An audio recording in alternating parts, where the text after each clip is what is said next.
Hello, everybody. We are live. This is Sound Booth Theater Live, and we are doing the fourth cold read for Sara King's Zero Recall, Book 2 of the Legend of Zero series. Sara is with us again today. Thank you, everybody who's shown up.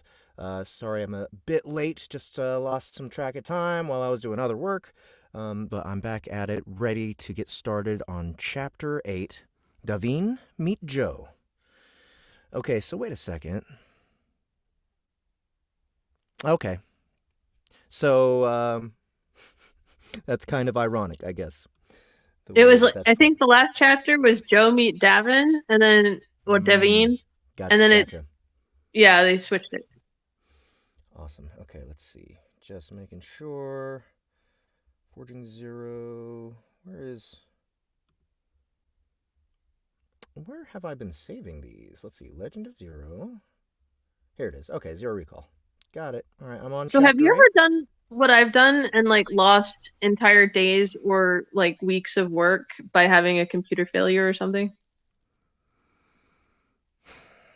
I'm sure I have. Maybe days of work. I've never had a straight up crazy catastrophe that got rid of like a whole project. I did. Like back when I was in I think it was elementary school. And Oh. then from that point onward, I was like really neurotic about saving everything everywhere. Yeah, well, it's good to get it out of the way early when you're a kid so that it I starts that habit. know. But I lost Because, like an entire freaking book, like 145,000 word book oh, wow. as a kid. You imagine how devastating that was. Right. As a kid, losing that, I bet you were, I bet you were on a tirade. I was just So, horrified. I was like, you get hits, you get hit. It was bad, yeah. yeah. So, let's see here. All right, the stream has started. Let's go ahead and go do my little spiel for the beginning. Everybody, don't forget that there is book 1 of The Legend of Zero, Forging Zero, on Audible already. If you haven't gone to pick it up yet, now is the time to do so. Or anytime in the near future. Also, you can check out soundbooththeater.com. Go to our proprietary private little store, and you can pick up The Moldy Dead, which is also within the Legend of Zero series, except it happens about 1.5 million years before the point that we're at right now. It's a short story that's only $2, so that's quite a steal for the little experience you will have. And if you check Amazon, you will see that that actual short story on Kindle performed extremely well, which So is a rarity you know for how short stories. like crocodiles, like and there's other different types of species that basically like a fly, they basically hit a certain point and then they don't evolve past that. Mm-hmm. So the idea that I went with this series is like there's like these aliens out there and they reach a certain point in evolution and then they just stop, just like a freaking crocodile. And so like all these other species in Congress are like at that point, most of them are, and Mm-hmm. they look down on anything like a human that hasn't reached that point yet. So you're looking at like the crocodiles that don't change over millions of years. I know it sounds weird, millions of years, but crocodiles, they haven't like changed for what, hundreds of millions of years? I'm not sure. I've heard big numbers there, and certainly evolution can work that way. There's a plateau that happens because a creature gets to a certain point that's so perfect for their environment that Right, there's no other pressures, there's no other selective pressures that are really affecting them. right. So I would imagine. So here's the thing, though. Actually, I'm wrong about that. The pressures are consistent. That's why an animal would not evolve anymore. But animals like us, like humans, for instance, we continue to completely like vary.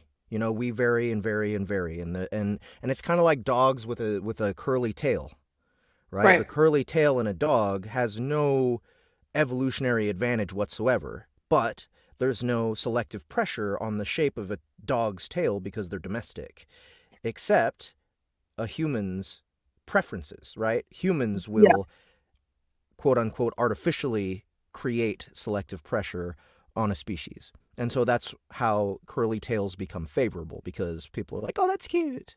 Or Right? I don't know if you paid attention to the experiment with foxes, but they started breeding foxes for docile traits, Mm-hmm. and their ears became floppy. Yep. And it had nothing to do with like they wanted floppy ears. They were going for docile.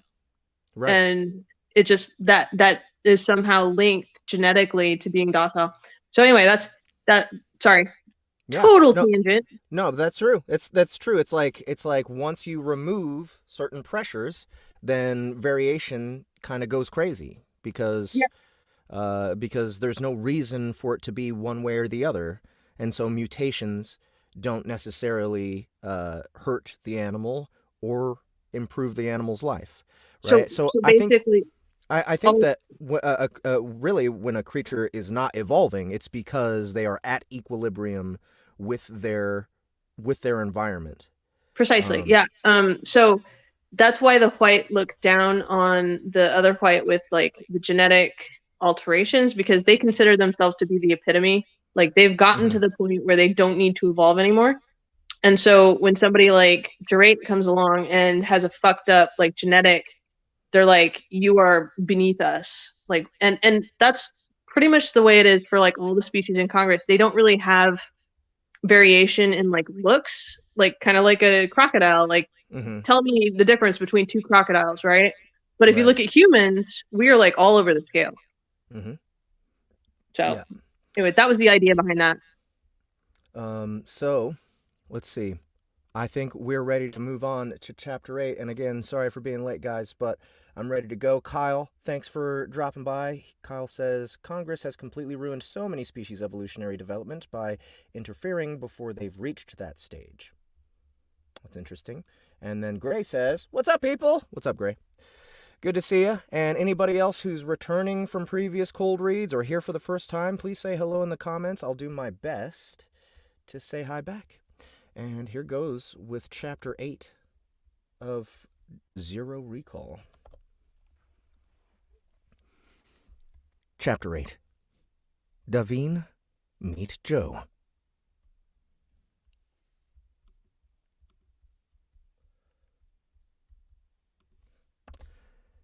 Interesting, Jer'ait.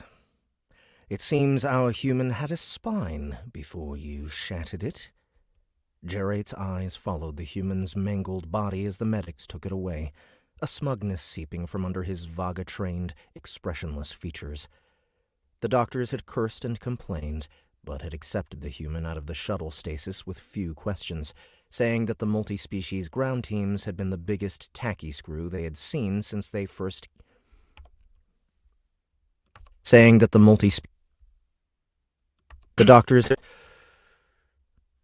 The doctors had cursed and complained, but had accepted the human out of the shuttle stasis with few... Out of the shuttle stasis? What is shuttle stasis? Let me try and figure that out for a second. Okay. The doctors had cursed and complained. Oh, I get it. Okay, I'm sorry.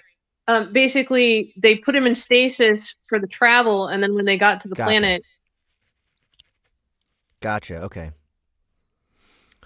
The doctors had cursed and complained, but had accepted the human out of the shuttle stasis with few questions, saying that the multi-species ground teams had been the biggest tacky screw they had seen since first giving the Dasha congressional technologies. Apparently, every room in the hospital was full, and not one injury had been from the enemy.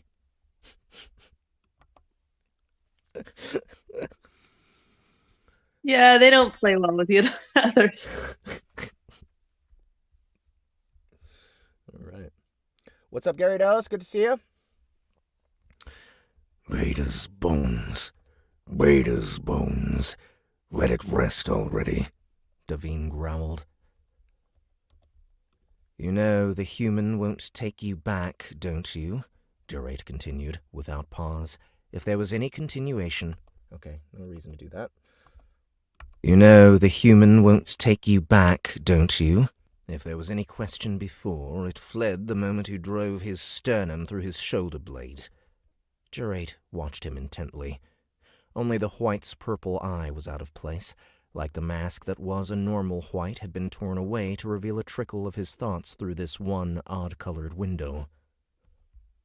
An odd-colored window. I think I could say that better. Only the Huoyt's purple eye was out of place, like the mask that was...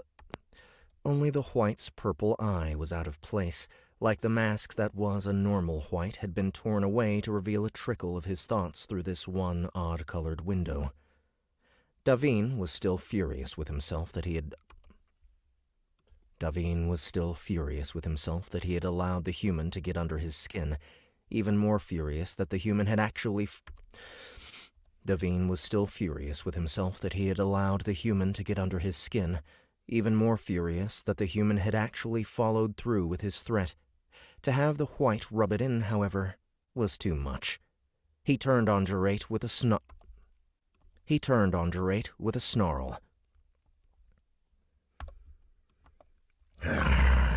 Let me deal with the human. Try again. Let me deal with the human. He growled at his annoying companion. While the Huoyt's blue-white eye remained expressionless, the Huoyt's purple eye oozed amusement. Considering whether your vengeance is worth more than your pride, my friend. I am not your friend. On that I agree. It was a figure of speech. Daviin peered at Jer'ait, wondering if the Huoyt's mismatched eyes contained a key to the Huoyt nature heretofore undiscovered by the rest of Congress. The right one seemed completely aloof, eerie, unnerving, like all normal Huoyt. The malformed left one, however, had none of the unnaturalness of a Huoyt's normal gaze. Instead, it felt almost harmless. Like an Ureki's, seeming to betray Jer'ait's thoughts. For some reason, an English accent keeps wanting to stick out. The malformed left one, however, had none of the unnaturalness of a Huoyt's normal gaze. Instead, it felt almost harmless, like an Ureki's, seeming to betray Jer'ait's thoughts like a leak within a canteen. A slow leak, but a leak nonetheless. I accidentally repeated a sentence as well. The malformed... There you go.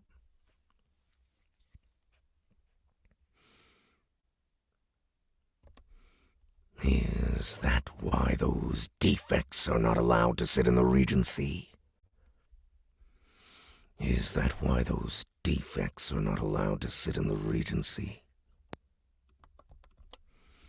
Daviin had murmured it, almost to himself, but Jer'ait stiffened immediately. His violet left eye betrayed anger, frustration. His right betrayed nothing.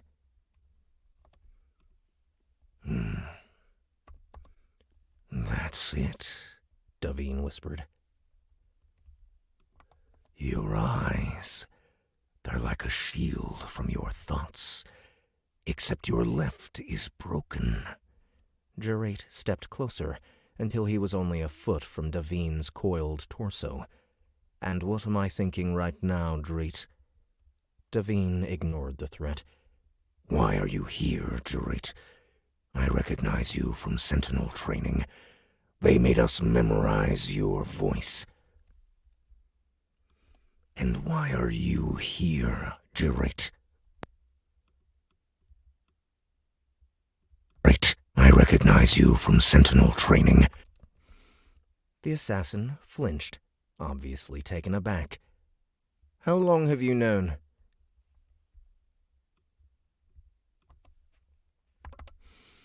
Since I saw you. Daviin replied, looking him over. Who are you here to kill? Me?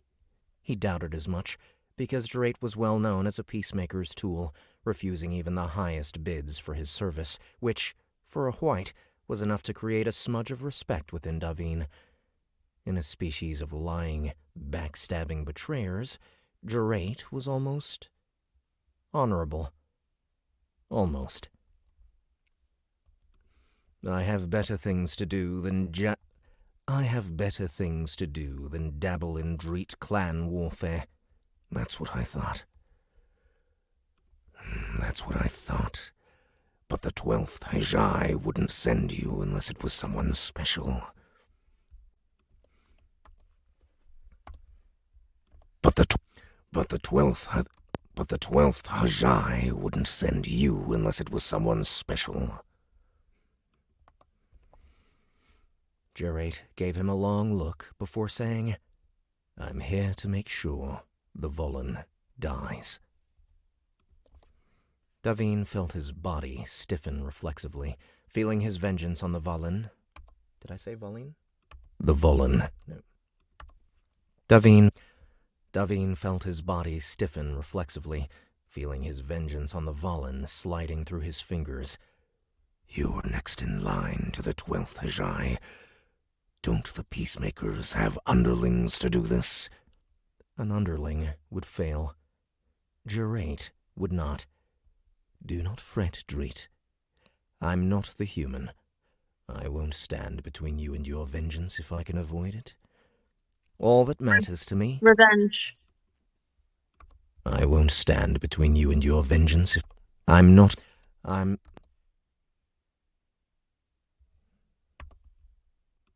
won't stand between you and your revenge if I can avoid it. All that matters to me is that he dies. Daviin scanned the Huouyt's odd violet eye, watching his thoughts leak from him in a slow but steady stream.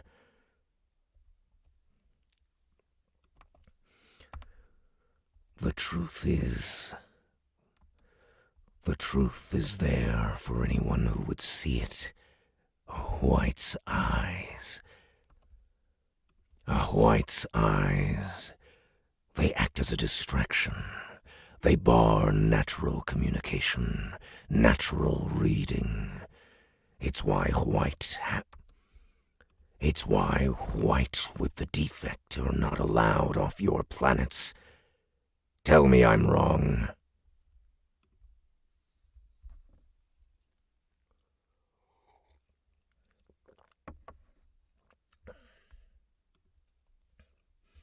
What's up, Jonathan Terry? Good to see you.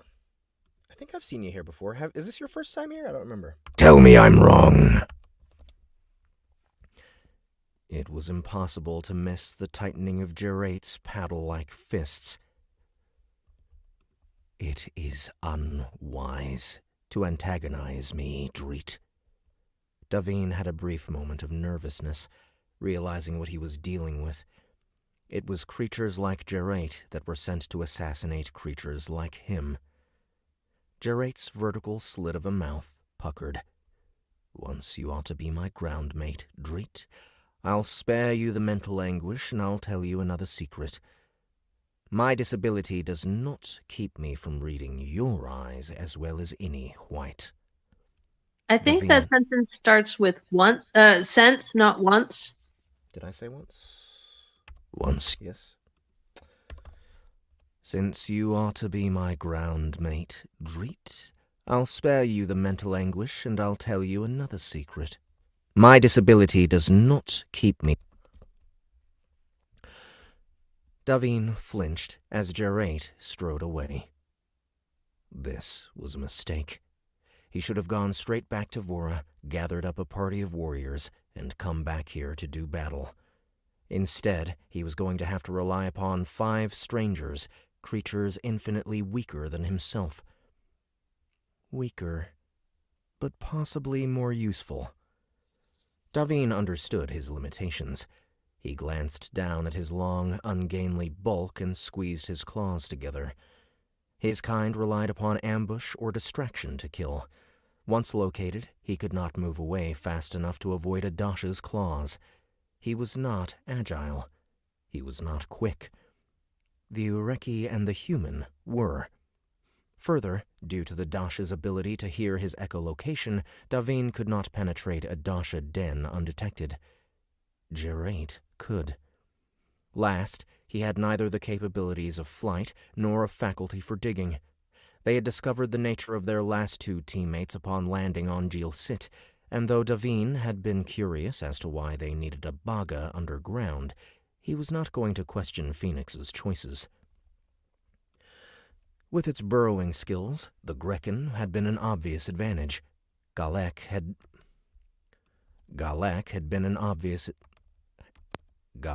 gone to meet them in the barracks.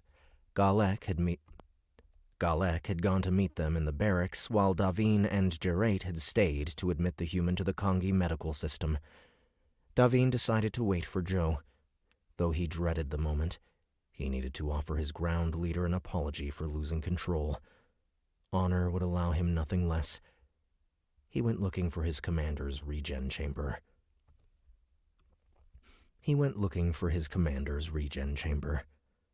After a long, frustrating search through the hospital corridors, many terrified Ueshi doctors giving directions that made no sense, and many dead ends, Daviin finally found the regeneration rooms deep in the hospital core.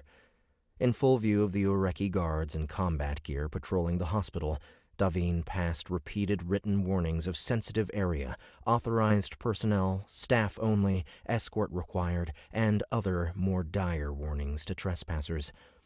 The guards watched him, but none tried to approach him. If anything, they went in the other direction. Annoyed at their cowardice, Daviin stopped outside the door that reeked of human.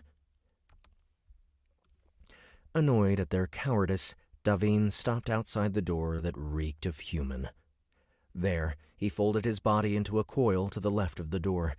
The medics of the hospital eyed him askance as they passed, but none tried to tell him to leave.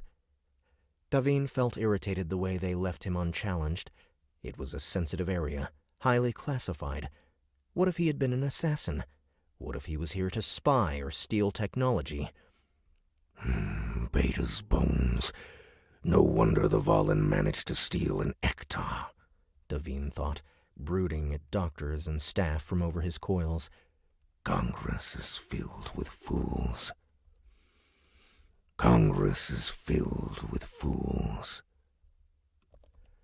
An Ueshi doctor saw him from the far end of the hall, where it was just a blue-green blob to Daviin, and let out a high-pitched squeal and quickly departed the way it had come.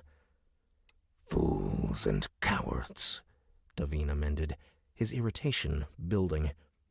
Several hours later, with still not a soul willing to come and demand his purpose in the restricted area, two heavy-limbed Ureki in gleaming, ebony congressional biosuits stalked up to him, each toting a complex array of weaponry.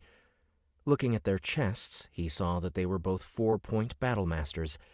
Daviin perked up, looking forward to an incident after stewing for hours in his irritation. Instead, the Ureki gave him nervous glances and, without a word, went to the other side of Joe's door and waited. The human's escort. Daviin could feel their eyes shift to him warily, but they said nothing as they waited for Prime Commander Zero to waken. Irritation began to change into anger. Do none of these tacky have the courage to say something to me? The ticks continued to pass, with no one saying a word to him. Finally, Daviin could stand it no longer. To the two Ureki, he casually said, If this were a Jer'ait planet, every soldier in this hospital would be killed. Then we would research who trained them, and their instructors would all be killed. Then we would find their families, and they would all be killed. The two Ureki's huge ovoid pupils dilated with obvious terror. One of them whispered,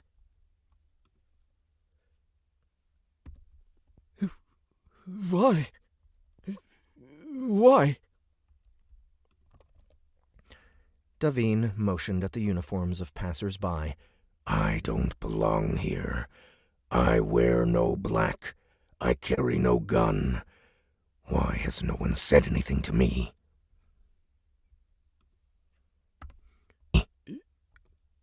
You're a Jer'ait, the other one said. So? Need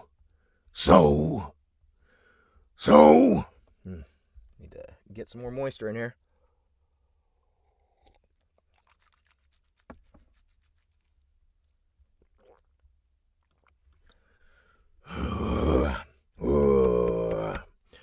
So? There we go. Daviin demanded.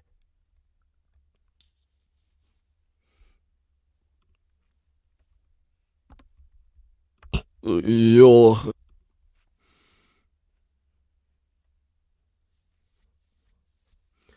Jer'ait aren't traitors. The Ureki babbled. Jer'ait aren't traitors. The Ureki.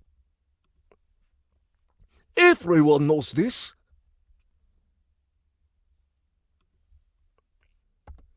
Not until our ward turns traitor. Daviin reminded them. What was the first one? Why?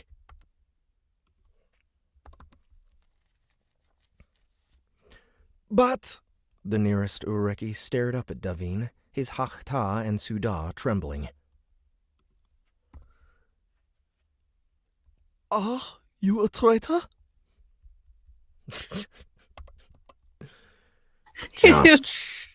Just shut up.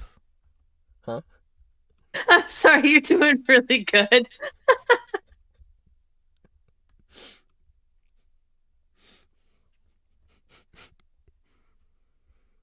Actually, Are you a traitor? Just shut up. okay. I don't know. What do you think? Was the more calm reaction better, or hold on, A traitor? Just shut up. or this one? You a traitor? Just shut up. I don't know. They're both good. I would put almost more irritation in it. More irritation than that. Okay. Let's see. Are you a traitor? Are you a traitor? Just shut up. Just shut up. Sometimes, so there has to be a certain amount of airflow to keep that rumble going, and so if I lose just enough, the whisper comes through and the growl doesn't. So I gotta make sure that works out. You a traitor? Just shut up. There we go. Yeah, that one was good. Just shut up. The conversation had only made him want to drive his tech through their spineless bodies. And they did. As they waited outside the door together in silence, Daviin seethed. And they did what? They did shut up. Oh, and they did shut up. Okay.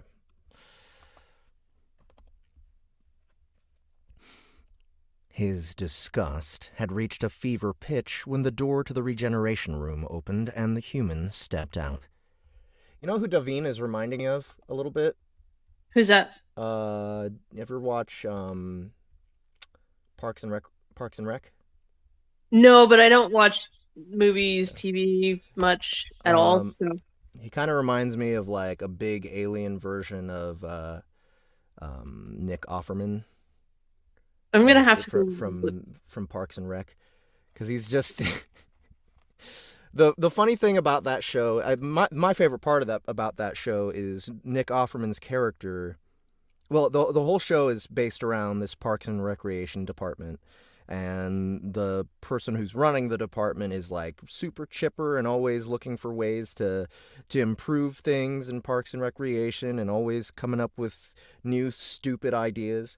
And basically, like, the second in command of the department is a libertarian, and that's Nick Offerman's character. And so he's always trying to find ways to make sure they never do any kind of work, and they never get anything done. And like he always just pointing out the hypocrisy of everything, and like just being a total grump, and like testing people, you know. So Stepped out.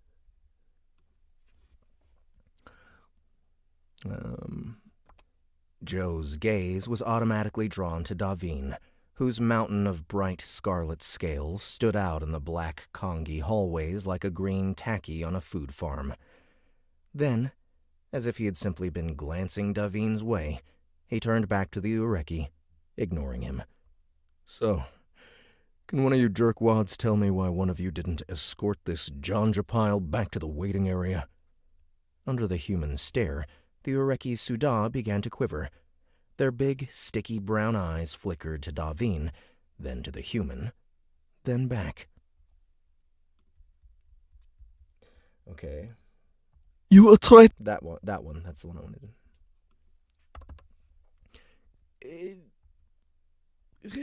He didn't appear to be hurting anything, sir. Oh. Joe seemed to think on that a moment, then said, So the fact that he can go into creepy invisimode and rip this entire hospital apart means nothing at all to you? the other Ureki said. And what does he sound like? Jer'ait aren't. All right, he's the deeper one. Slightly doofier. We thought he was with you, sir. The human turned back and met Daviin's gaze with flat disdain. He's not.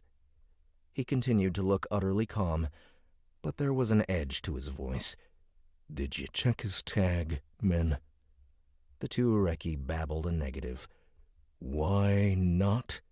The human's deep brown eyes seemed to be holding back the weight of mountains as they glared up at Daviin. He's a Jer'ait, sir. The Ureki's Suda were now fluttering in their necks, betraying their nervousness. The human snorted, eyes still holding Daviin's gaze. A Jer'ait turns traitor the moment his ward turns traitor. And when they do, they're the best enemy we'll ever get.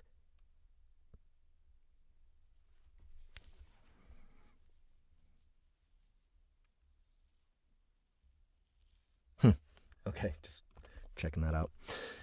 Daviin felt stabbed and vindicated at the same time. Joe jabbed an arm at Daviin. Check his tag.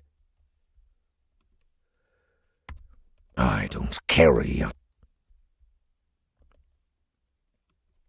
Daviin began. Joe held up a hand, cutting him off. To the Ureki, he said, Check it. Excuse me. But he was with Commander Zero. one of the Ureki managed. We're here to escort you back to the waiting area, not to... You're here to protect this hospital. Let's try that again. You're here to protect this hospital. Joe snarled, turning on them.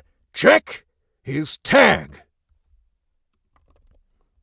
The two Ureki seemed frozen in place for a moment under the Prime Commander's stare. Then, sliding sideways around him, they moved to Daviin. Then, sliding sideways around him, they moved to Daviin. Then, sliding sideways around him, they moved to Daviin, obviously more terrified of the soft-skinned human than they were of Daviin's mountain of coils. Daviin was impressed. He held still as the two petrified guards walked up and quickly ran the scanner over his torso, giving the sheath of his tech a wide berth. Giving the sheath of his tech a wide berth. Nothing, sir. You didn't check all of him. Do it again. The Ureki swallowed hard, looking at Daviin's 7 rods of length. But that would take... He cut himself off and swallowed again, Hakta wriggling from the sides of his head. The battlemaster quickly glanced at the floor. I'm sorry, Joe said pleasantly, cocking his head. Were you about to say it would take too long, Battlemaster? The Ureki seemed to whimper. The Ureki seemed to whimper. No, sir. And liars. Congress was filled with liars. Daviin hated liars. Then you won't mind doing a thorough search. Now. The 2 Ureki nervously did, running the instrument up and down Daviin's length for almost 40 ticks before giving the negative.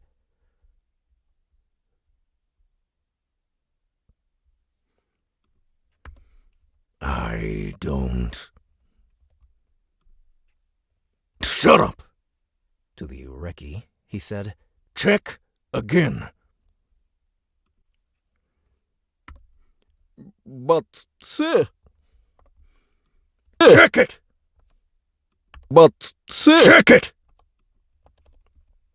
The human snapped. The Ureki reluctantly did as they were told, this time trembling as they brought the instrument over Daviin's chest, hovering over the sheath of his tech as if they absurdly... This time trembling. The human snapped. The Ureki reluctantly did as they were told, this time trembling as they brought the instrument over Daviin's chest, hovering over the sheath of his tech as if they absurdly thought that touching the flesh there would make it spring out and hit him. Fuck!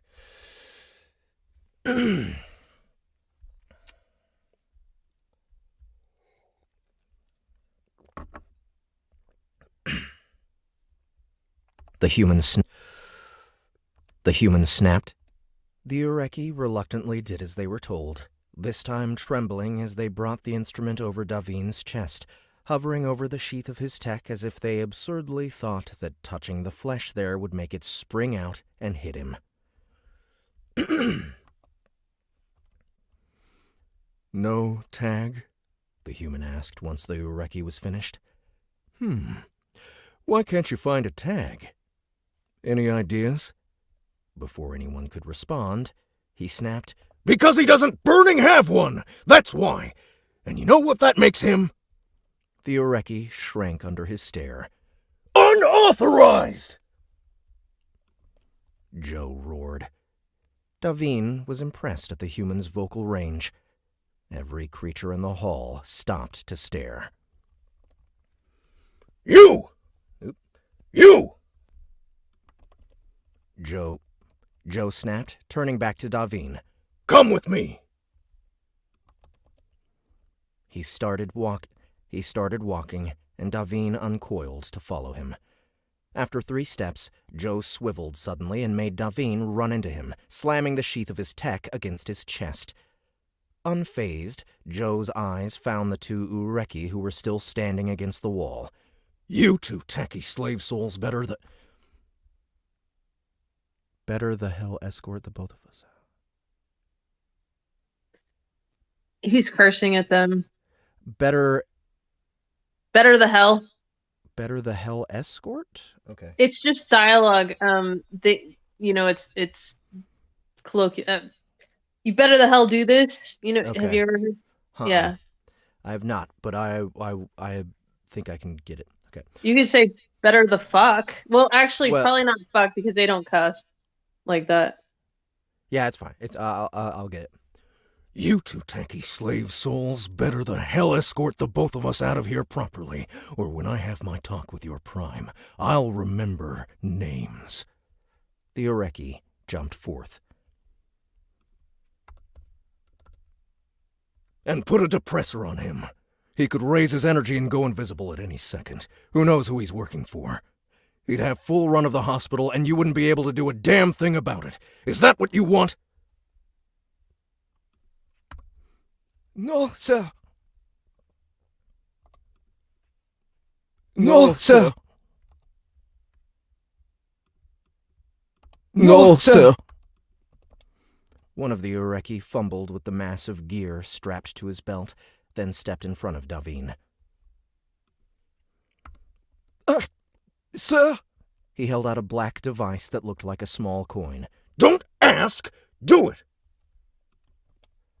Daviin flinched away from them, his scales tightening against his skin instinctively. Never before had he worn such a device. It was dishonorable, despicable, humiliating.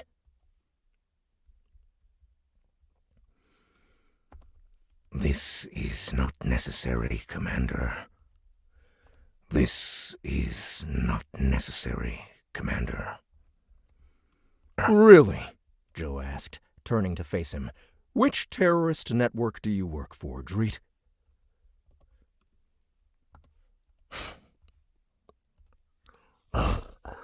That's ridiculous. Sure it is. Battlemaster, why aren't you depressing the Jer'ait? Sure it is. Battlemaster, why aren't you depressing the Jer'ait? The Sudah of the Ureki between them began fluttering like wings in his neck and looked like he wanted to flee down the hall, but he was fixed in place under the human's merciless stare. I've taken my oaths to Congress, Daviin said.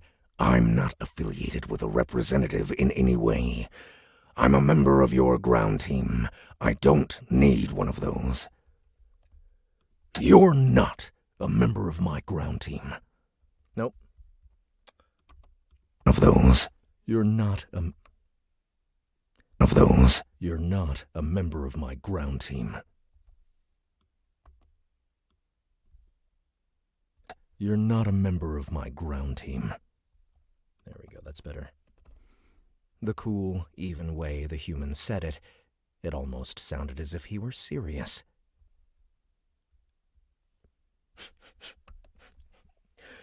An excellent bluffer, Daviin decided. Very well, human. Let's get this stupidity over with. Very well, human. Let's get this stupidity over with. The Ureki reached forth with a shaking tentacle, a small black device clasped in his four-fingered hand. He moved to place it on his back, but Daviin straightened, offering his stomach before the fool could place it somewhere he could not reach it. The Ureki did not complain, and meekly affixed it to Daviin's chest, where he could easily swat it away if he had to. Daviin flinched as the device took effect. The sudden, leaden feeling like 1,000 lobes of stone had been pried under his scales. He had an instinctive pang of panic that the effect might be permanent before he fought it down. He gave Joe an irritated look. The depressor was hardly necessary, and they both knew it. However, he left it where it was, enduring the deprivation of his ability to leave the visible spectrum with as much grace as he could muster.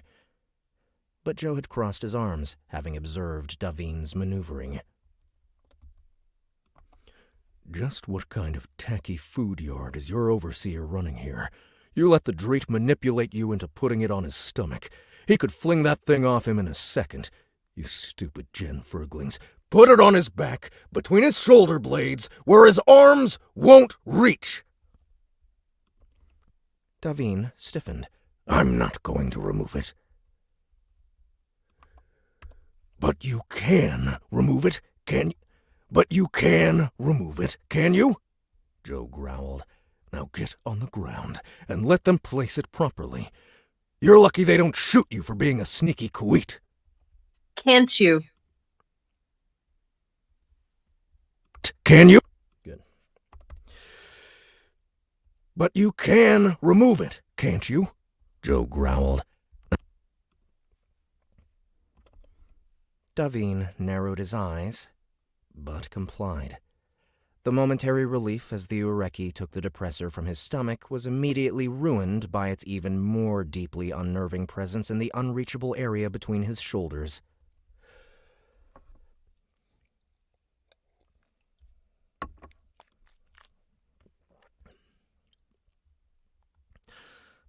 Daviin spent the rest of the trip out of the hospital glaring at the human's back, wondering what it would be like to make the fool dance on his tech. Outside, once the Ureki had removed the depressor and left the two of them alone in the waiting area, Daviin growled, "Was that fun, human?" Joe rounded on him and jabbed a finger back at the hospital. Fun? Those sootwads back there are in charge of some of Congress's most sensitive equipment. Stuff they're gonna give the rest of us full brain wipes for, just for being near it. And they let just anyone waltz around back there like they own a... Damn. And they let... Just for being near it. And they let just anyone waltz around back there like they own the place. Being near it. And they let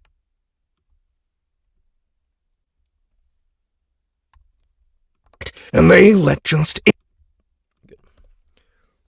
Excuse me. A 7-rod Jer'ait is hardly just anyone. A 7-rod Jer'ait is hardly just anyone. Was that the right voice for Daviin? I think so. A 7-rod Jer'ait is hard... Let's see. Try again if you want. A 7-rod Jer'ait is hardly just anyone. Yeah, that sounded better. It was less. There was a lot more like hefty gravel in the first one. Just anyone. It's just anyone. It's the principle. They lack discipline. This planet is the staging area for Neskfot, for the mother's sake, okay. This planet is the staging area for Neskfot for the mother's sake. Biggest goddamn war we've ever seen, and one smart son of a bitch leading them, and our guys. Nope. Biggest goddamn war we've ever seen, and one smart son of a bitch leading them, and our guys go and leave all of Congress's goodies out in the open for anybody who wants to walk in and take them. The whole lot of them should be shot. It's incompetent, furgling dumbasses like that who get grounders sent to their deaths in the first place. Daviin stared at the human. I couldn't have said it better myself. Joe looked him up and down. I know why you were waiting for me. My answer is no. Daviin blinked. What answer? I'm not bringing you back. Joe turned to go.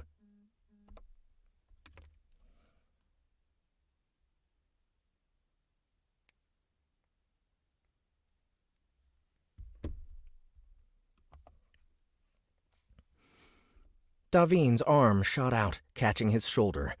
The human paused and glanced at his shoulder before giving Daviin a dark look. The human paused and glanced at his shoulder before giving Daviin a dark look. Daviin quickly released it. You need me, Daviin said, trying to instill some logic into the situation. I'm the only one who stands a chance. I'm the only one who stands a chance against a Dasha in hand-to-hand combat.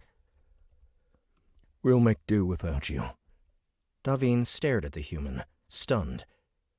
It almost sounded like he was serious. You're turning me down. Truly? You're turning me down? Truly? I'm not taking on someone who's got no respect for authority. The human turned to go again. I respect authority, Daviin snapped, his irritation returning. If this is about my attack, I did it after you discharged me. It should have no bearing on this conversation. It doesn't. I'd made my decision long before you busted me up. Daviin felt himself losing his grip on his fury once more. If this isn't about your pride, human, what is it about? You're a volunteer. The human seemed to recognize his anger and was disdainful of it. Volunteers don't follow orders unless they feel like it. I trained as a sentinel. Daviin hated the way it sounded like begging. Let's try that again. Alright, so I might as well do this real quick. This is... Okay. And do that. And this. There we go. That was just an organization thing for me. I trained as a sentinel. Feel like it. I trained as a sentinel. Feel like it. I trained as a sentinel. Like it. Nah, that didn't work really. But this does. The rest of the line does. Like it. I trained as a sentinel. Still don't like that, though. Unless they feel like it. I trained as a sentinel.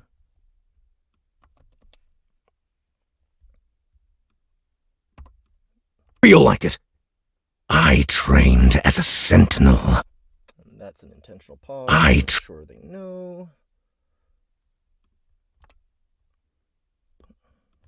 Okay. Daviin hated the way it sounded like begging. This is planetary ops. I don't give a rat's ass about the Sentinels. Daviin's body coiled behind him in frustration. If you had any idea how hard the training was... I don't care how hard it was. What I care about is you following orders. My orders. Right now, if you got half a chance, you'd leave the rest of us stranded while you went after the Valen. That's fine, but you sure as hell aren't going... That's fine, but you sure as hell aren't doing it... That's fine, but you sure as hell aren't going to do it on my team. I've already put the order in. It's final. Cannot be undone. Daviin felt a sinking in his gut, the same kind of sinking he felt as a sentinel when he failed in his training. He stared at the human, stunned the creature could make him feel that way. The human stared back, his brown eyes unwavering. Beta's bones. Daviin realized he'd made a mistake. So where's the rest of my team? The barracks. The words slipped from Daviin's lips on a wave of misery. The human grunted. What other useless Gen Ferglings did I get stuck with? What other useless Gen Ferglings did I get stuck with? A Baga and a Kraken. Bones. The human cursed and glanced at the ceiling. He closed his eyes and took several long breaths.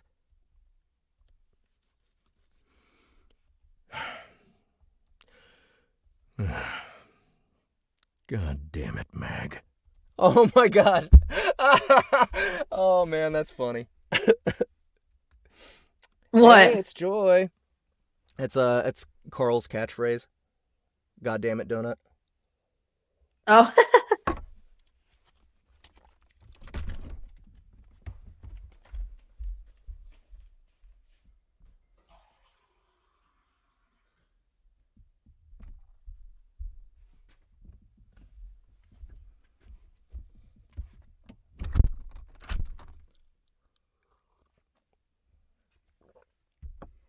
Sean McGeehan says we got Overlord Nagnamore and Carl having a chat. This is great. That's true. No, Joy. Hey, you. Don't say things like that to me. Hey, you. God damn it, Mag. What? She's playing with me. Abaga's the most annoying, uncontrollable, smart little creep you'll ever see. And dangerous as hell. Maggie's doing it to torment me. Who is this Maggie? Do you want her killed? Let's try that again, because that's an opportunity right there. Who is this Maggie? Do you want her killed? There we go. Maggie. That was awesome. Do you want her killed?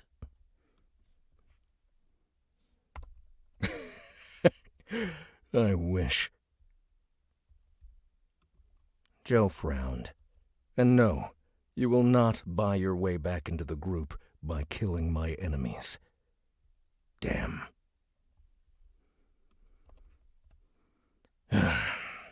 Abaga? You serious? Who's with it? Who's with it? I guess what is that? He's Abaga's like his mount. No, who is with the Baga at the time, because they're I gonna see. get Gotcha. fucked. Gotcha. Garlek. I'm not sure about the Huouyt. He doesn't tend to stay with the group. You've got to be kidding me. Joe looked as if Daviin had just told him the Ureki was dining with a Dasha. You sent Garlek in there? Alone? With Abaga? I sent no one, human. He went on his own. Wanted to welcome our newcomers. What difference does it make? I think that part's actually important. We'll keep that. I sent no one, human. Daviin said, confused. He went on his own.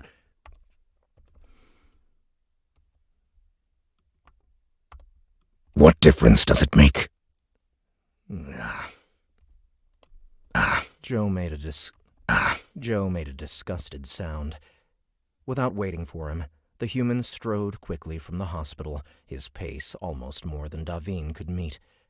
As if he didn't even notice Daviin following him, the human took a shuttle to the barracks. Daviin shadowed him in silence, his mind working. The human was not what he expected.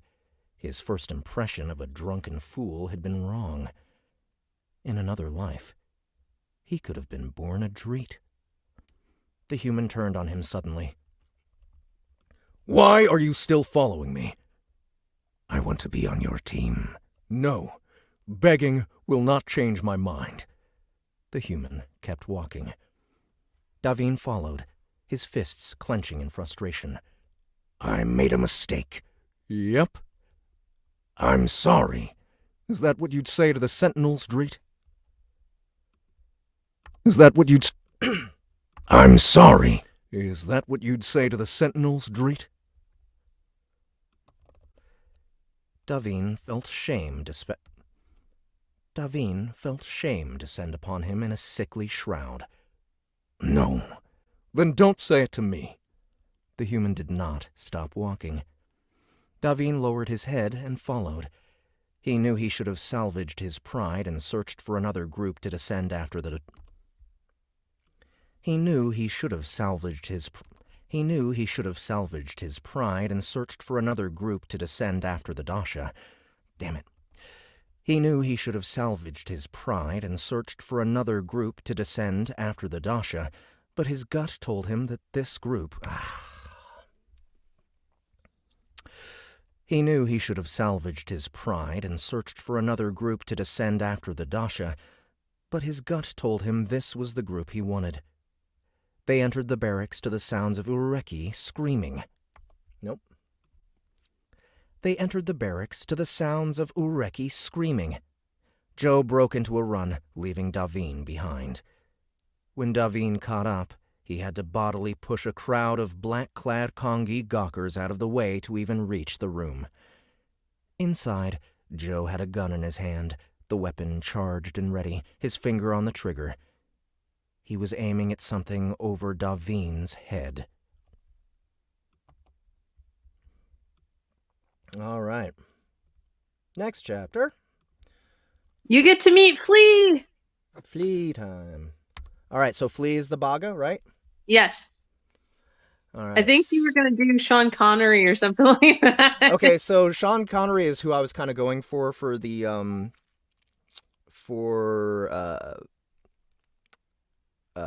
Forgotten's Baga voice. We could either make that just the Baga voice, or we could try a different Scotsman. It's really Sean up to Connery? you. As long as it sounds hyper intelligent, like they would take pride in that. But they would definitely see the amusement in being hyper suave. Right. Okay. Chapter 9. Of Boggans and Booze. Give it back, you little Jonja pile! Joe aimed the gun at the football-sized alien's head. Why? Okay, so this is like from a device, right? Yeah, it's a little device like up on his back. Okay, so I'm gonna make a device out of the AI voice. Here we go. So Flea's gonna have his own personal track. Why? The counter can grow a new one. The counter can grow a new one. Why? The counter can grow a new one. Why? The Baga demanded in startling... Nope, that's wrong. Why? Why? Oops. Whoa, what happened there? Well, that was pretty cool. Yeah. That was an accident. Why? The Baga demanded in startlingly good Kongi from its insect-like head. It's actually coming from like behind his head. But I thought of something. If this helps at all, like think of like Loki. They're like little Lokis running around. Yeah. They like to fuck with people. Got it. The counter can grow... The counter can grow... The counter can grow a new one. The counter can grow a new one. The counter can grow a new one. That isn't the point, is it? Joe demanded. Put it down, now! The Baga buzzed its wings at him in a sign of disdain. We both know you fired that weapon, and you're in the brig for the next 3 turns. We both know you fired that weapon, and you're in the brig for the next 3 turns. This is a non-discharged area, human, and your threats are worthless. I haven't threatened you, Sootwad. You'll feel it when I do. The elegant green hummingbird creature let out a vibrating, contemptuous laugh and spat a gob of grayish slime at him from its tube-like ass.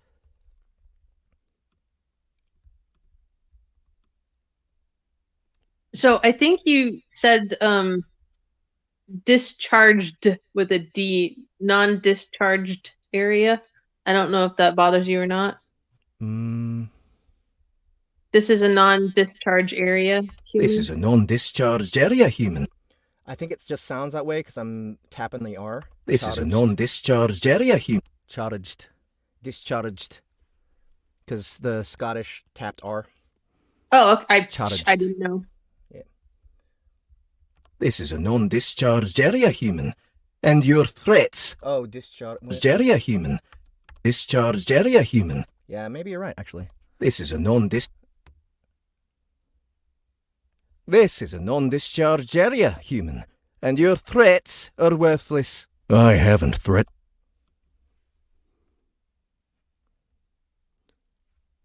There we go.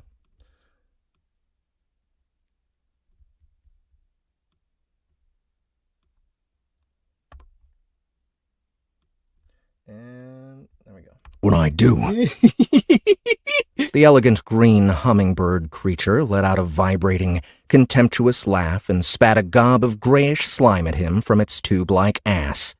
Joe dodged it, but just barely. Goosebumps sprang up on his arms as he watched the stuff solidify on the floor. Had it touched his skin, Joe would have had to cut it off with a laser, taking a ninth of skin and muscle with it. There's something you should know. There's something you should know, Joe said as calmly as he could, watching the alien glue fuse to the floor. Become the floor. Oh? Oh? The Baga asked, holding up the still wriggling Ureki tentacle and calmly snipping one of the 4 withering fingers from the end with its razor beak. And what's that, Counter? And what's that, Counter? Joe refused to allow his eyes to follow the finger to the ground as the Baga wanted. Joe refused to allow his eyes to follow the finger to the ground as the Baga wanted, so he could glue him again. Smart little bastard.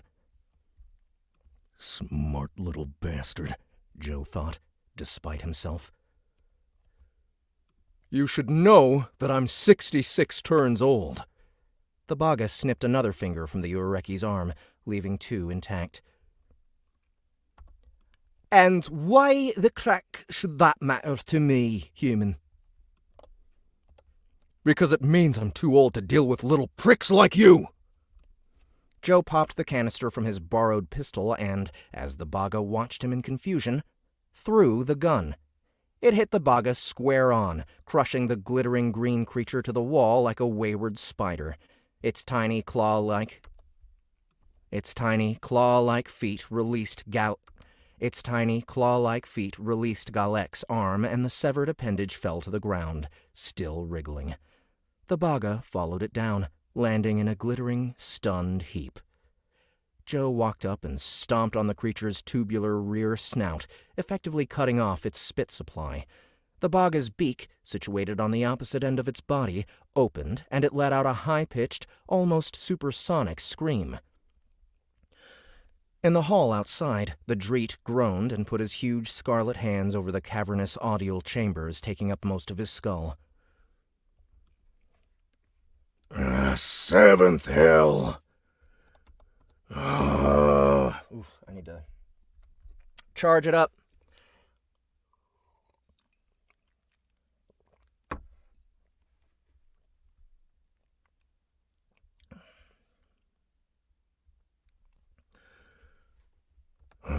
Seventh hell, make it stop.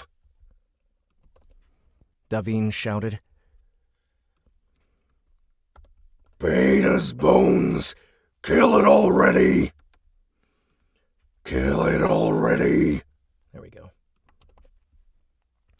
Ignoring the Jer'ait, Joe squatted in front of the Baga, peering into its faceted red eyes. Listen very carefully. I'm a prime. I've got 55 terms. I've got 55 turns in service. One of my ground mates turns up missing. I get a slap on the wrist. No big deal. It happens. You, on the other hand, are a soot-wad squad leader who's never seen real battle. You disappear, and they'd make me fill out a couple forms. Maybe not. You with me so far? When the Baga simply stared up at him with baleful, faceted red eyes, Joe ground the tubular snout with the toe of his boot. It screeched again and nodded. Good. So I hope you'll take me seriously when I tell you there's very few things in this life I hate more than a Baga. One of them's Huouyt, and the fact I'm going to be working with both of you on this mission puts me in a very bad mood. One of you will probably push me over the edge before this is all over with, and frankly, since the Huouyt isn't stupid, I'm guessing it's going to be you. The Baga watched him with unconcealed malice. Joe leaned closer. In case you've got some grand scheme to spit in my eyes once I let you up, I've got news for you. I spent 2 turns keeping the peace on Neen. I've seen it all, you little Ferg, and I'll make you regret it. But, since I know you charheads don't learn the first time, I'll give you 2 attempts. The first time, I'll break every bone in your body. The second time, I'll tear off your wings, cut off your spitter, and feed them to you. Got me? The Baga watched him balefully behind ruby facets. Joe let the Baga up. Joe let the Baga up. The Baga pulled itself to its feet. It checked the damage Joe had done and, finding none, nodded solemnly. Then it spat. Recognizing the pulsing motion in the creature's glands, Joe was ready for it. He twisted out of the way as soon as the gray substance shot across the room to solidify on the wall. Then, with the heel of his boot, smashed the Baga into the ground. Even as the creature screamed and dragged its abdomen around to try and soak his boot, Joe brought his other foot down, crushing the lower half of its body. Soak his boot and spit. Joe brought his other foot down, crushing the lower half of its body. Even as the creature screamed and dragged its abdomen around to try and soak his boot, Joe brought his other foot down, crushing the lower half of its body. He left the head intact. The Baga, like cockroaches, were almost impossible to kill. He proceeded to stomp and crush every moving part, every joint save the head. Then, once he was finished, he glanced up at the room. The Jer'ait was staring at him, Galek's severed appendages hanging limply from his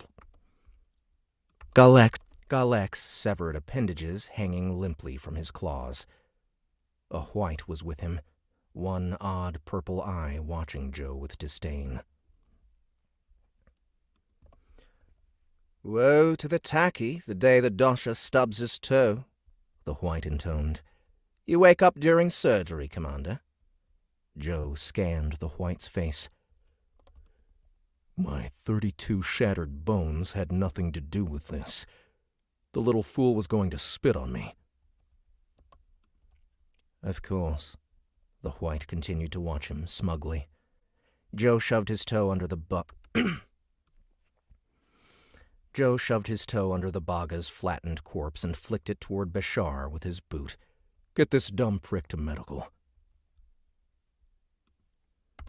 "It was just an arm," the Huouyt said, ignoring Joe's command. "He could grow it back." "Believe me, you'll thank me later." All around him, other barracks inhabitants were staring at him.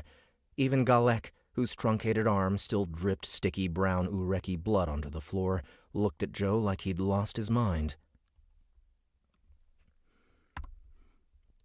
"You didn't need to do that. You didn't need to do that," the Ureki whispered. "They're all questioning me." Furious, Joe tossed the energy cartridges on the floor beside the broken Baga and headed for the door before he said something he regretted. "Where are you going?" the Jer'ait asked, blocking his path with an arm that might as well have been made of half-dig rebar. Joe merely followed the arm up to the Jer'ait's face and waited. The Jer'ait lowered his arm and looked away. "The doctors will have questions," Bashar said, nodding at the Baga. "Tell them the truth. He pissed me off. Oh, and while you're there, get your chip synced up with our comm system. If the Baga doesn't have one, have them put one in while they fix him up." The Huouyt watched him with a strange expression oozing from his odd purple eye. Joe turned back, frowning. "What?" "Vogan Huouyt do not get chipped." "What?" Joe frowned at yet another mention that the Huouyt was supposedly Vogan trained. "You're getting chipped." "Check the rule book. We are exempt." Joe frowned. "Exempt? Why?" "Be content to know that we do not." "Like hell! You'll get a chip if I tell you to get a chip. The last thing we're gonna do is go down a deep den and not be able to communicate with each other. Legally, you cannot order me to do that. Legally, you cannot order me to do that. Legally, you cannot order me to do that. The Huouyt seemed utterly at ease. Congress has so few Vogons sign up for service, they're willing to make a few sacrifices to keep us. So you'd get us all killed because you don't like surgery? Joe demanded. He took a step towards the Huouyt. Try this, smartass. You get chipped where you aren't going. The Huouyt looked completely unaffected by his statement. Further, you cannot discharge me based on my refusal. Look it up if you do not believe me. Looking into the Huoyt's flat, alien stare, Joe felt his mood deteriorating. Damn the Regency bureaucrats. A million turns of experience, and yet they couldn't leave planetary ops the hell alone. They had to go mucking it all up, as if a Huouyt would ever work well with anything, much less a goddamn human. And a Jer'ait? Taking orders from anything but a bigger Jer'ait? It was ludicrous. Fine, Joe told the Huouyt. You can stay. If you don't get a chip, I'll just find something very important for you to do in the barracks while the rest of us are down in the tunnels. He glanced at the other members of his team, the maimed Ureki and the flattened Baga, then put his hand to his head. The implications of his... He glanced at the other members of his team, the maimed Ureki and the flattened Baga, then put his hand to his head. The implications of commanding a multi-species ground team still staggering him. Damn. I need a drink. He turned to go find one. The Huouyt stepped in front of him, cutting off his escape. Jim Beam has cancelled his future appointments, Commander. The Jer'ait joined him, putting his huge ruby body between Joe and the door. Wait. Oh, okay. Door. And the door. Door. Door. Damn it. I reacted too quickly. The Jer'ait joined him, putting his huge ruby body between Joe and the door. Seeing them work together to undermine him, Joe began to seethe inside. Get out of my way. The Jer'ait didn't move. I want back on the team. Joe looked up into the Jer'ait's sincere golden eyes. Not a chance. The Jer'ait held steady, though his diamond-shaped head lowered in defeat. Move. Where are you going? The Huouyt asked. Joe's fury built as he looked from the Jer'ait to the Huouyt, acutely aware that he couldn't make them move. Every moment that he, the legendary Commander Zero, stood there, stymied by his own ground team, he lost respect with both his ground team and planetary ops in general. He glanced over Daviin's bulk at the observers in the hall, who were still watching the proceedings with interest. Obviously, they thought someone was about to die. A lot of that had been happening lately, if Joe's surgeons could be believed. Only the Grecan, whose horse-sized, insect-like body was crouched in a corner, didn't appear to care about any of the goings-on. His 4 beady black eyes continued to stare at the wall. He hadn't even attempted to stop the Baga from chewing off the Ureki's arm. As far as Joe knew, he hadn't even twitched. Keeping his voice as level as possible, Joe turned back to Bashar and said, I'm doing some reconnaissance. You mean you go to poison yourself? Why bother paying? I could accomplish the same for free. Plus, it won't get you killed when the... I could accomplish the same for free. Plus, it won't get you killed when the squads find you breaking the code. A few drinks isn't illegal.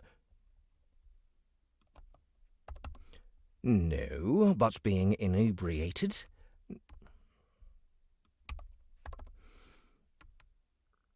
No. No. But being inebriated in a time of war is...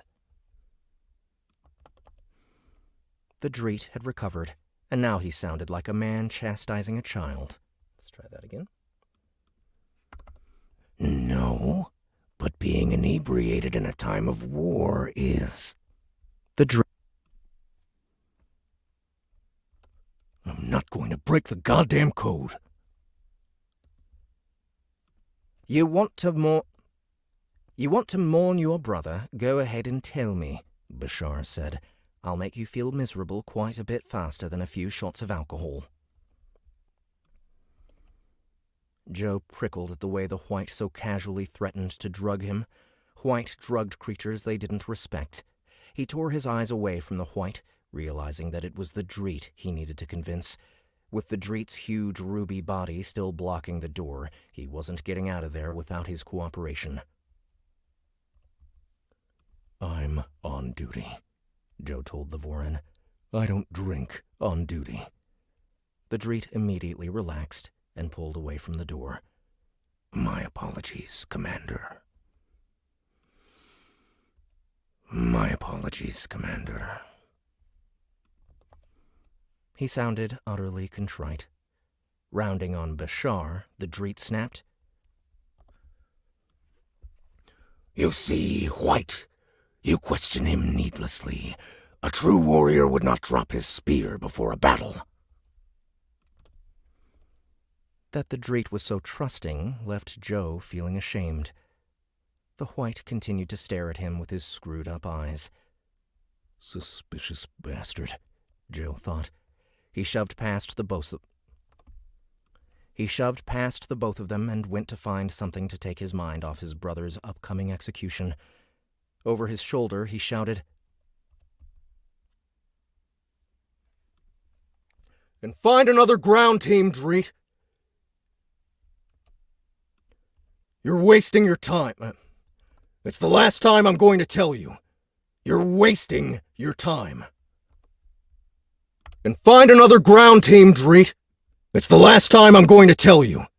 You're wasting your time." At his back, the Jer'ait said nothing.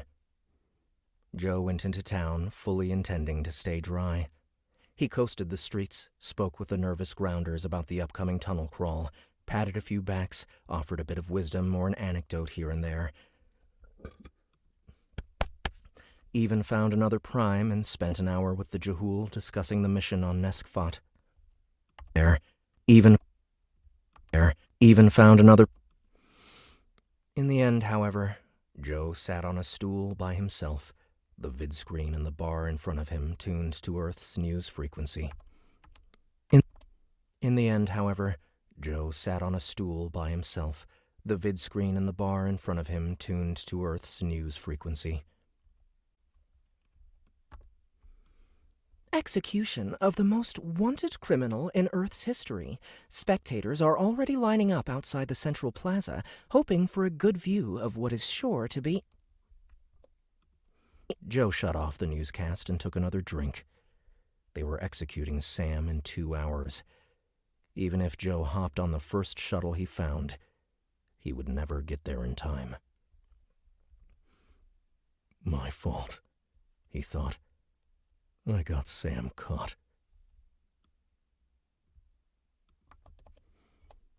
Joe slammed a fist into the bar, drawing looks from several broad-faced Hebbit down the row. He glared at them until they looked away. What are Hebbit? The bar, drawing looks. They're like orcs. They're big and dumb. Mm.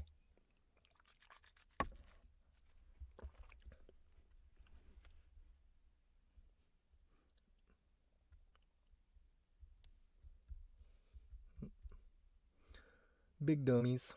Okay. He glared at them until they looked away. Got Sam killed? Got Sam killed? And what do I have to show for it? A ground team that's gonna kill itself before it even smells a Dasha. He snorted and took another drink, relishing the way the alcohol burned on the way down. I can't do this.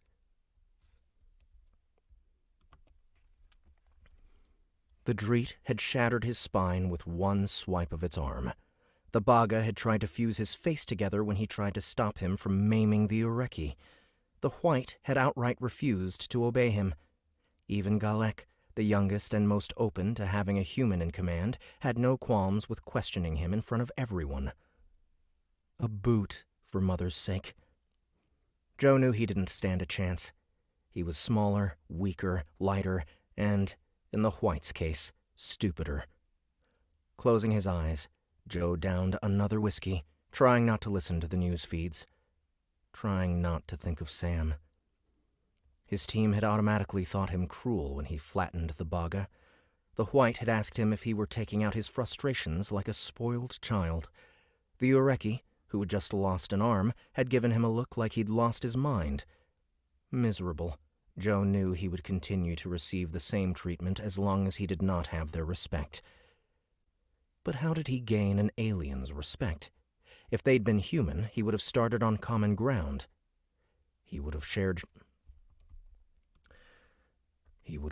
common strengths and weaknesses. He would have established a rapport, exchanged stories of women and home, taught them little tricks with their weapons, and told jokes about aliens in their native language of Earth, so the aliens couldn't understand them. Yet his new groundmates weren't human. They came from different planets, had different breeding habits, spoke different languages, and used different weapons. They were the aliens Joe and his grounders used to joke about. When Sam stepped out onto the platform,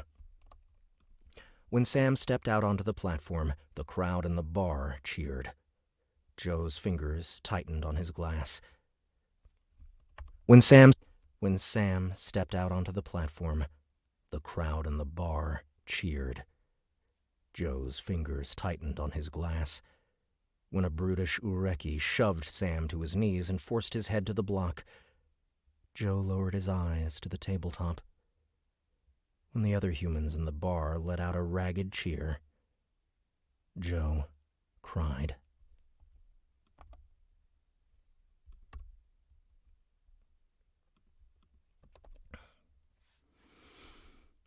Eight whiskeys later, Joe was still in tears, regaling the bartender with the story of how he'd saved his brother from the draft and had gotten taken to Kofat in Sam's place. The Huouyt bartender was nodding in all the right places, but Joe could tell he didn't believe a word of it. He became emphatic, motioning with his arms as he told of his training, his time as a Dasha slave, the fight with Nalin and his Jer'ait. In the middle of his tale, he knocked over his drink and wondered disgustedly if he'd have to pay for it.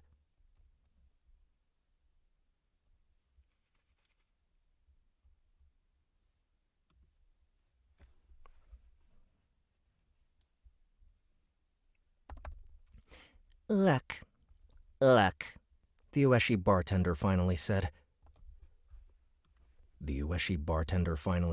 Shoving another glass full of amber liquid at him. You ain't weaseling any free drinks tonight. Maybe other guys have fallen for it, but I'm not stupid. You're a human. But that's the end of the similarity. You're a drunk. Zero's a warrior. You can have this last one, but any more Fergsoot... You can have this last one, but any more Fergsoot and I'll have you kicked out. Joe sobered as the Huouyt walked away. All around him, aliens were laughing. He stared at his drink, unable to tug his eyes away.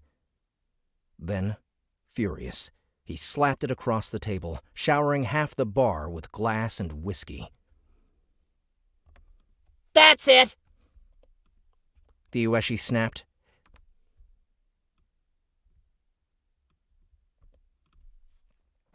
He motioned to Ureki to grab Joe. Then they continued to hold him as the Ueshi dug in his pockets for his credit stub and dialed in a number 6 times what Joe owed and pressing Joe's finger to the confirmation screen.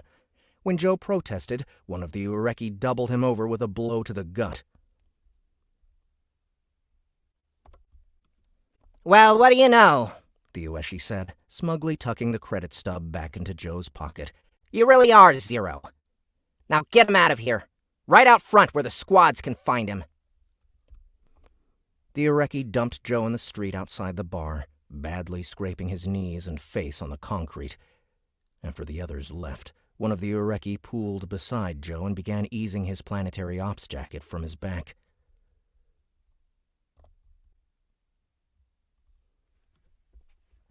No, Joe mumbled, trying to fight.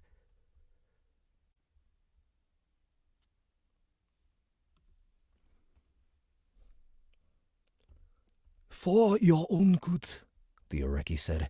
This is jail sit, not Kalu. Kalyu, right? Or Kalyu. Kalyu. I think we already went Kalyu. I think it was Kaleo.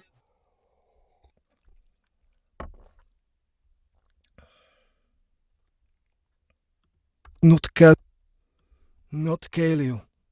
Corps directors ordered squads out in every city to enforce the code.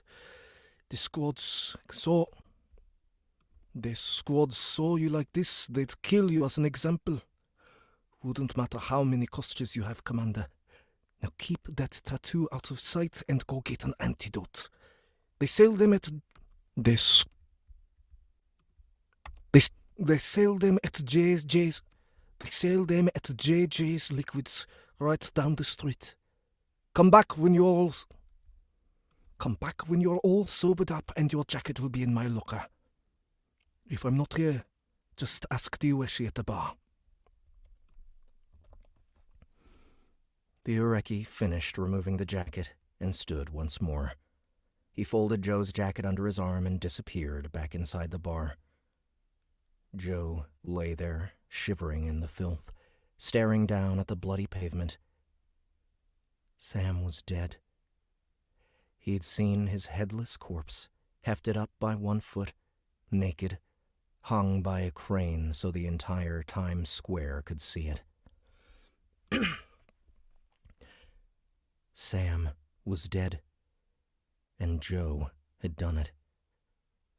Slowly, he picked himself up and began wandering the streets. I got my brother killed. The shame ate at him like worms roiling in his insides. I led the peacemakers right to him. After everything else that had happened to him, losing Sam, his ground team's disdain, Maggie's constant betrayals, Joe felt as if his soul had been worn down. He wandered down the street, intending to find JJ's Liquids and acquire an antidote before heading back to the barracks. But when he stopped outside the store, he saw a squad taking a break inside. 6 Jakaln warriors. 6 Jakaln warriors. Thick. 6 Jakaln warriors, their naturally chameleon-like bodies blending with the racks of liquids as they padded along the rows on all fours, the neon green lights of the store gleaming off their teeth and claws. Joe slid into an alley across the store and waited. Ticks went by, 5 or 10. Joe couldn't tell. And still the squad remained. An elderly Jahul, stinking despite the heavy scent of soap, scuttled into the alley with him and prodded him with one of its 6 feet.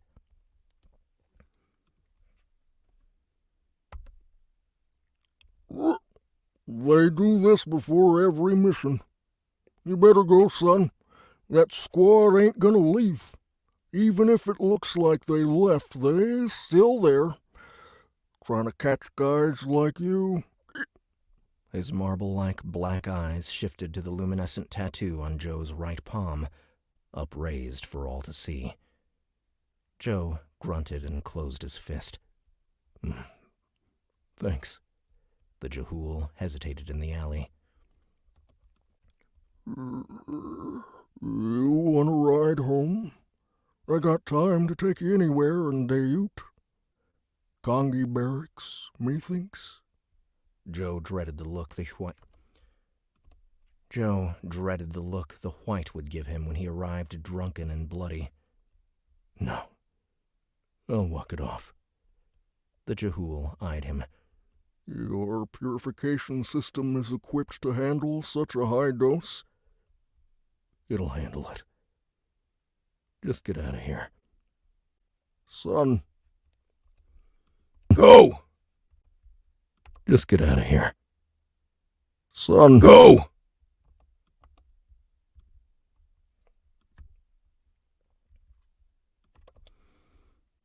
With a reluctant glance over its shoulder, the wet-skinned, six-legged Jehool climbed aboard his hawk and left.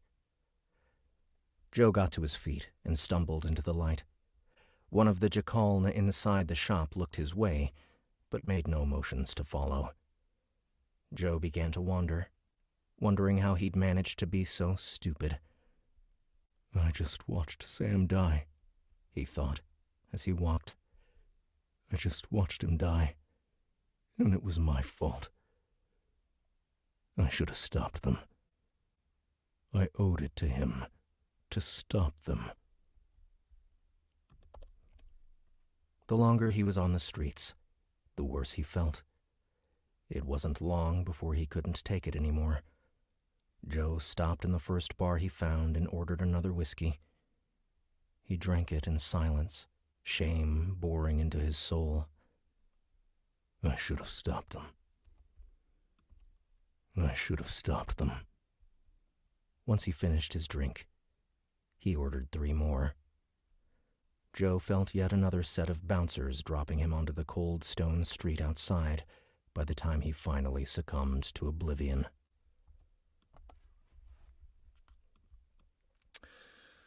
Ah, poor Joe.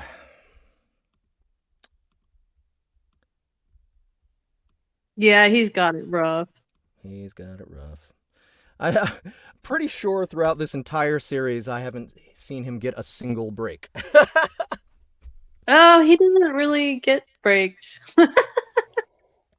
Maybe a couple. I'm thinking. I think a couple. I mean, just the fact that he's alive is kind of a break. Yeah, maybe. Maybe. Which voice is fun, Joy?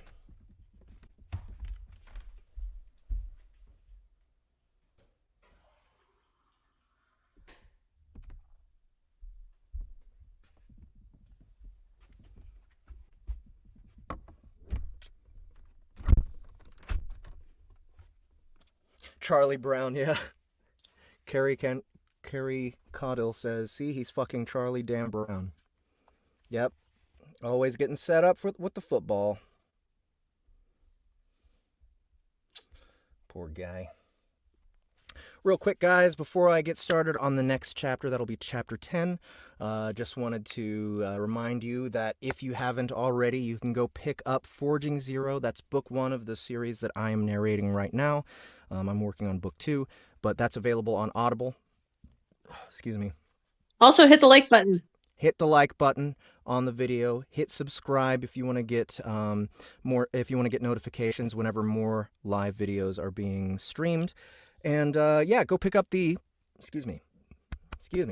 Go pick up the short story, The Moldy Dead, also within this series, except it takes place 1.5 million years before this. And it's just $2, about an hour for the short story. And not only that, you can pick up all sorts of free stuff on our platform if you haven't already signed up for it. So, yes, that is my spiel. Check the description of this video for all the links that you need. And Joy says, the one that sounded like an old cowboy. Yes, an old cowboy frog. Yeah, I think that's just Jehool in general, because they sound like they're kind of exploding from the inside because of all the inner pressure and yeah. All right, what time is it? Oh, wow, we have another hour 15. Chapter 10. A Stubborn PG Shell. PG or Pidgey? PG. PG, okay. Then where is he, Jer'ait? The white assassin made a lazy gesture at the open door. Please, enlighten me. He's doing what he said he would. Reconnaissance. Yeah. He's doing what he said he would. Daviin retorted.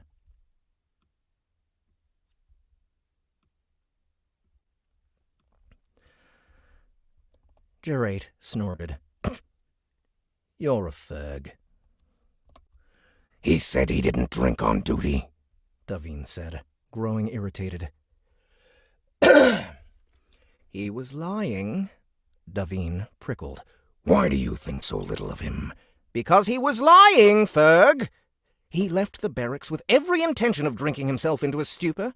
He has a chemical dependency. I recognize the symptoms. Daviin prickled. His file said nothing about a dependency.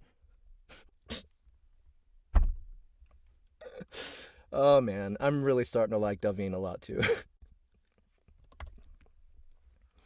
He developed it when he got his brother arrested. It's why he kept going back to those bars on Earth. It's the only reason we could find him. He got his brother arrested? Daviin gave him a curious frown. He was a criminal, being tried for treason. Execution was today. Daviin flinched, realizing he would be sentenced to another level of hell for... Daviin flinched, realizing he would be sentenced to another level of hell for interfering in a matter of blood debt. They were going to kill his brother? Is that why he went AWOL? I suppose, during his sober moments, he was probably trying to make a plan to save him, yes. Why didn't you say something? We could have helped him. You know who I am. Yes, exactly my point. You know who I work for.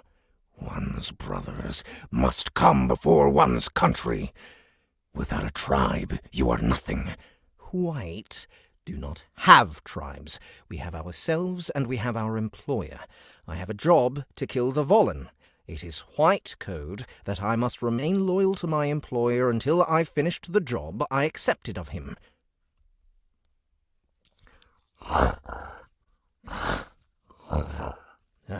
Damn it. Must have moisture for snorts.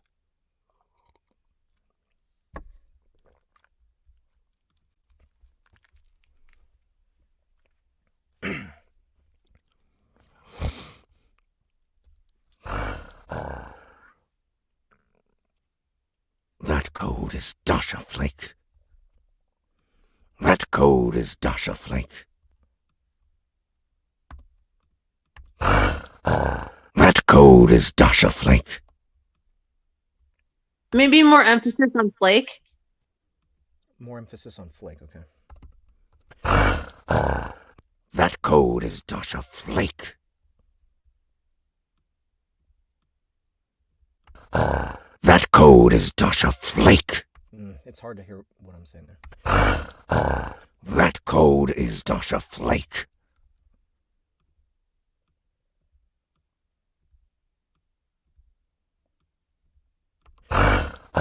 That code is Dasha Flake.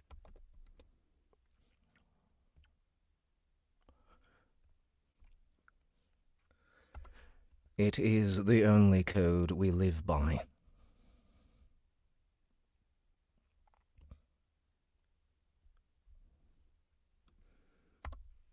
The regen medicine from his operation would have removed the dependency from his system. He went to gather intelligence. It's mental, Jer'ait. Our fearless leader has succumbed to the pressures of his job. He's nothing but a lying, useless cur. Daviin's body tightened into constriction position. Coldly, he said, You're wrong. He had seen something better. Something that had made him wish to Something that had made him wish to swear allegiance to his damned soft hide. The Huouyt laughed at him. We shall see, Jer'ait. Go looking for him if you're so sure. I doubt you'll find him in a library. I, on the other hand, am going to attend the briefing. It will not be my pleasure they pull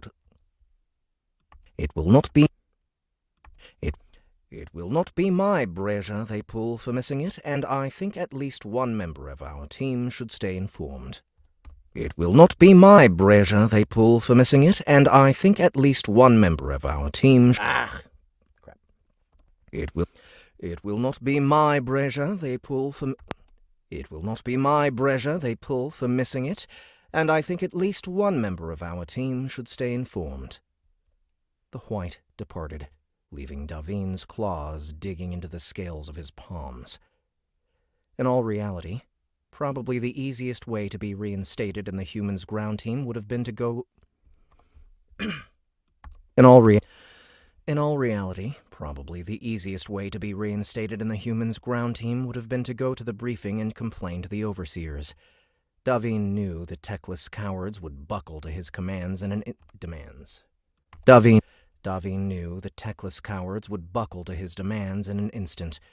Yet, as desperate as he was to get back on the team, Daviin did not want to go behind the humans' back.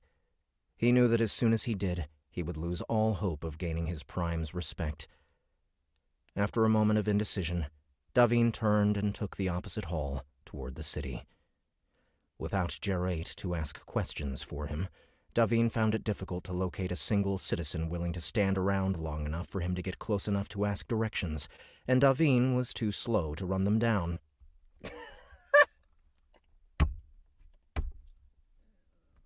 Yeah, if you can imagine like a gigantic snake, dude.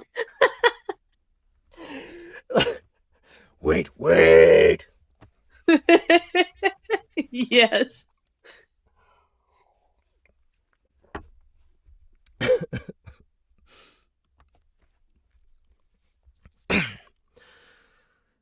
Thus, finding the human took a mix of instinct, smell, and luck. Humans were not common on Huouyt. So their scent was distinctive. As Daviin ignored the bars and wandered the most likely gathering places in vain, however, he had a growing, unhappy sense that Jer'ait had been right. When Daviin finally found the human, it was well into the evening. Joe was face down in an alleyway, stripped naked, his valuables gone. The reek of alcohol and vomit was everywhere. Daviin stilled in the entrance to the alley, staring at the human in disbelief.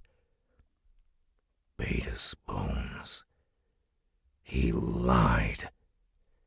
Daviin was stunned. He had thought the human honorable. He had thought him a warrior. He had respected him. To think he had thought him worthy of a Jer'ait. As Daviin watched, the human stirred and vomited into the puddle growing at his side. The fresh scent of half-digested alcohol. Wafted back to where Daviin lay. Daviin almost left him there, content to let the fool find his own way home and seek out another ground team. But anger overrode his logic. He wove his way up to the human and grabbed him harshly by the arm. As the human groaned slightly, trying to bat him away, Daviin leaned back on himself and lifted Joe with him. He dangled the protesting human out in front of him and brought his head down until their faces almost met. Anvora, we thread liars on sharpened stakes and let the vermin eat them alive. It takes days for them to die. The human opened his eyes long enough to see Daviin's face, then squeezed them shut again. The answer's still no. The answer's still no. There we go. Daviin shook him until he felt the joints in the human's shoulder dislocate. The human screamed and tried to fight him, but Daviin was unaffected by his weak struggles. He watched him writhe pitilessly, ignoring his cries. Behind him, several passers-by peeked into the alley at the noise. Then, upon seeing Daviin's coils filling up the space, quickly found somewhere else to be. Once the human's screams had died down to unintelligible drunken sobs, Daviin leaned down and said into his face,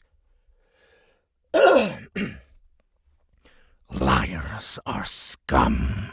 You lie, you make yourself as honorless as a Huouyt. A warrior is nothing without his honor. Fuck honor, he heard the human whisper. Daviin jerked back, stunned. What did you say? I said fuck honor! Joe screamed, opening his wet brown eyes. It never got me anywhere. Daviin whipped back and threw him across the alley. Joe tumbled into the wall, then lay in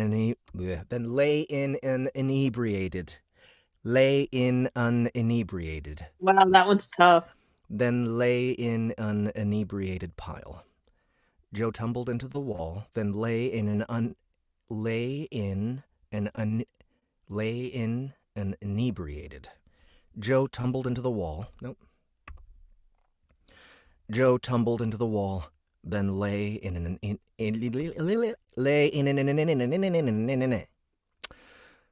Joe tumbled into the wall, then lay in an inebriated pile, groaning. Then lay in an inebriated. Nope. Then lay. Sounds like I'm glitching. Like my brain is in an inebriated. You're trying. Then lay in an inebriated pile, groaning. Then lay in an inebriated. Then lay in an inebriated pile. Then lay in an Fuck you words. Do you want it rewritten or something? No, I can do this.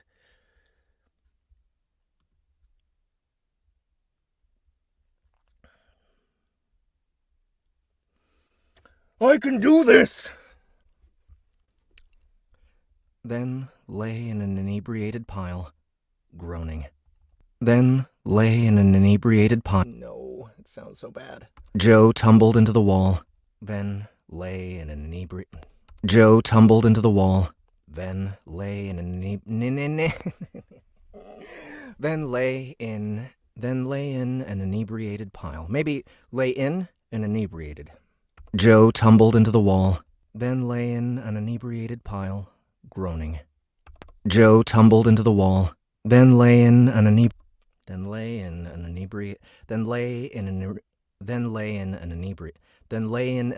inebriated pile. Ah, fuck. Lay in an inebriated pile. Lay in an inebriated pile. Lay in an inebriated pile. Maybe fell to an inebriated pile? Then fell into an inebriated pile. That's one less in. Yeah.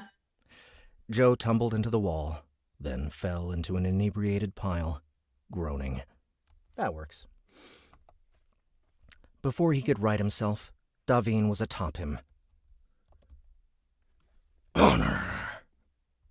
Honor is everything. The human shuddered. It took Daviin a moment to realize he was crying.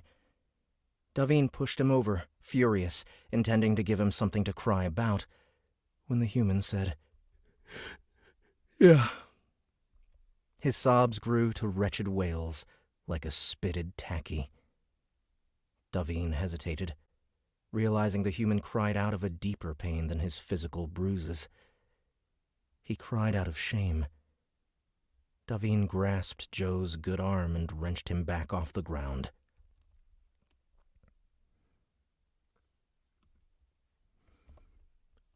Lie to me again, he said into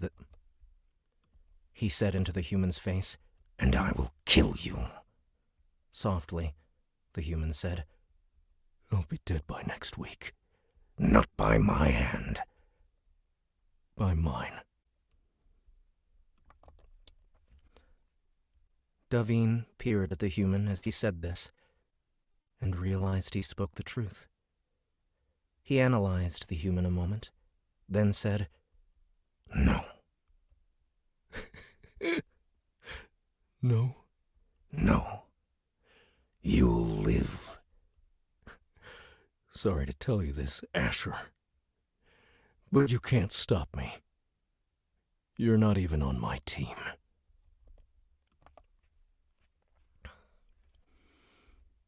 Peering into the human's stubborn brown eyes, Daviin saw the warrior's spark once more. Intoxicated, naked, dangling 6 digs off the ground by a limb, unable to move his other arm, the human might as well have been on even ground, his spear at Daviin's throat. Someday, you will tell me why you poison yourself. He dropped the human, who crumpled on the pavement with a grunt of surprise. Until then, you will walk. From his awkward pile, the human laughed. Burn you, Jer'ait. You will walk, or you will be dragged. The human stopped laughing. Naked as he was, his soft body would be shredded on the sharp black gravel, and they both knew it. I hope you rot in hell, the human finally muttered. Which one?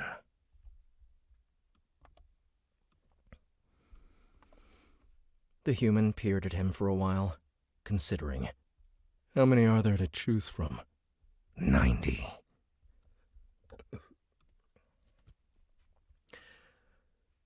If I found myself in your situation, which I wouldn't, I'd curse me to the frozen hell. It's one of the very last. There is very little that is more uncomfortable to a Jer'ait than cold. The human used his good arm to drag himself into a squatting position. My head hurts. It will hurt much more if you don't start moving. The human peered at him through one puffy brown eye, then reluctantly stood. He teetered a moment, then steadied. You're not on the team. You're not on the team. Walk, human. The human muttered something under his breath, but he walked. Slowly but steadily, he padded barefoot toward the edge of the alley, then balked, seemingly realizing his current state of undress. I can't go out there like this. You can, and you will. You can, and will. Ghosts of the mothers. What are you, some avenging angel come to cleanse me of my sins? No, I am a sentinel-trained Jer'ait who has little pity for inebriated fools. You know, I might just start to like you, Sooter. My name is Daviin. I'm Joe. Walk, Joe. Right. The human took a deep breath, eyeing the bustling street. Bracing himself, he muttered, God hates a coward. And walked. The right, it almost sounded like it was Daviin's voice. Right. Right. Joe. Right. The human took a deep breath.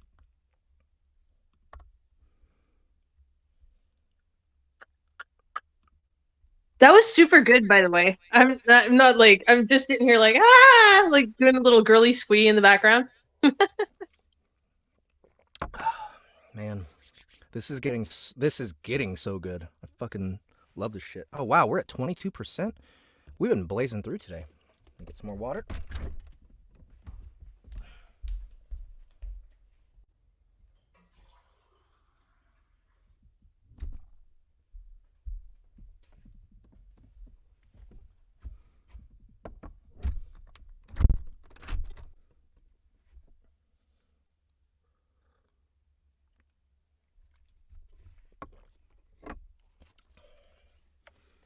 And we still have almost an hour left. Well, it's not like I have to cut it off right there at the 8 o'clock mark for me. So, all right.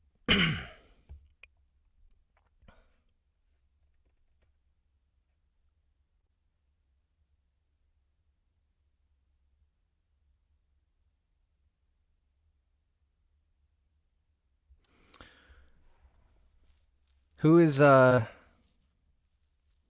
overseer? Overseer. Who? I think that's Maggie, Prime Overseer, probably. Okay. Probably Maggie. Commander Zero, if you're not down here in 3 ticks... Joe shut off the overseer's snarl and leaned back into his cot, staring up at the ceiling of his barracks room. He heard the wall creak as the Jer'ait shifted outside his door. Joe lifted his head off his pillow and shouted, I said get lost! The Jer'ait, who had the best hearing in Congress, ignored him. Instead, he said through the door, You should go to the meeting, Joe. Let me see. Where's my 3D? I need my damn 3D effect.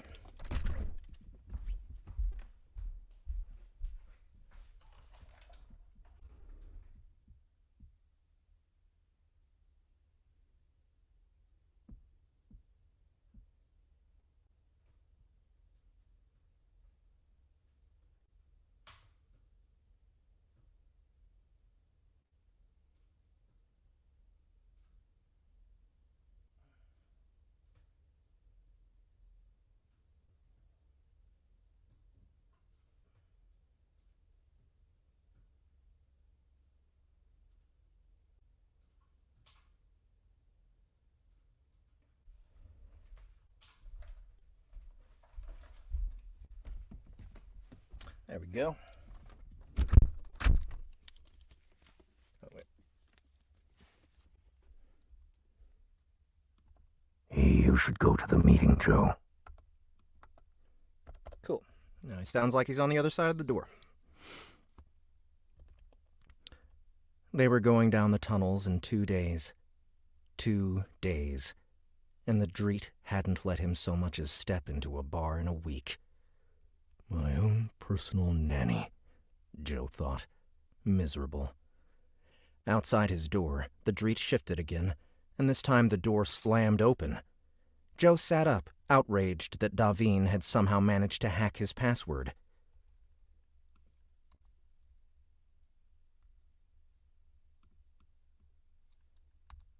Oh, I guess it was a different Overseer.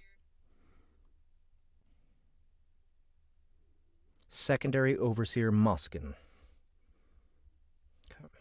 Probably a human, I'm guessing. Oh, what? No, it's an Huouyt. Yeah, Huouyt.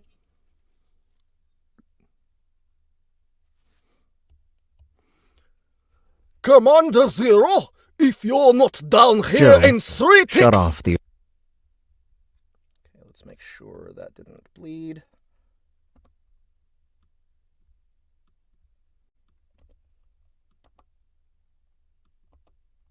Commander Zero, if you're not down here in 3 ticks... Joe shut off the overseer's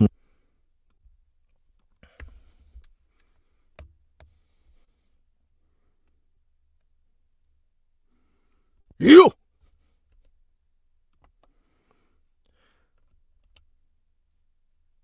Huouyt Secondary Overseer Moskin. Huouyt Secondary Overseer Moskin snapped. Hold on. Hack his password. Oops.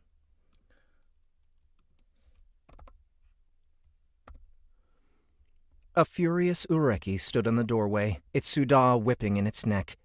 It jammed a tentacle at him. There we go.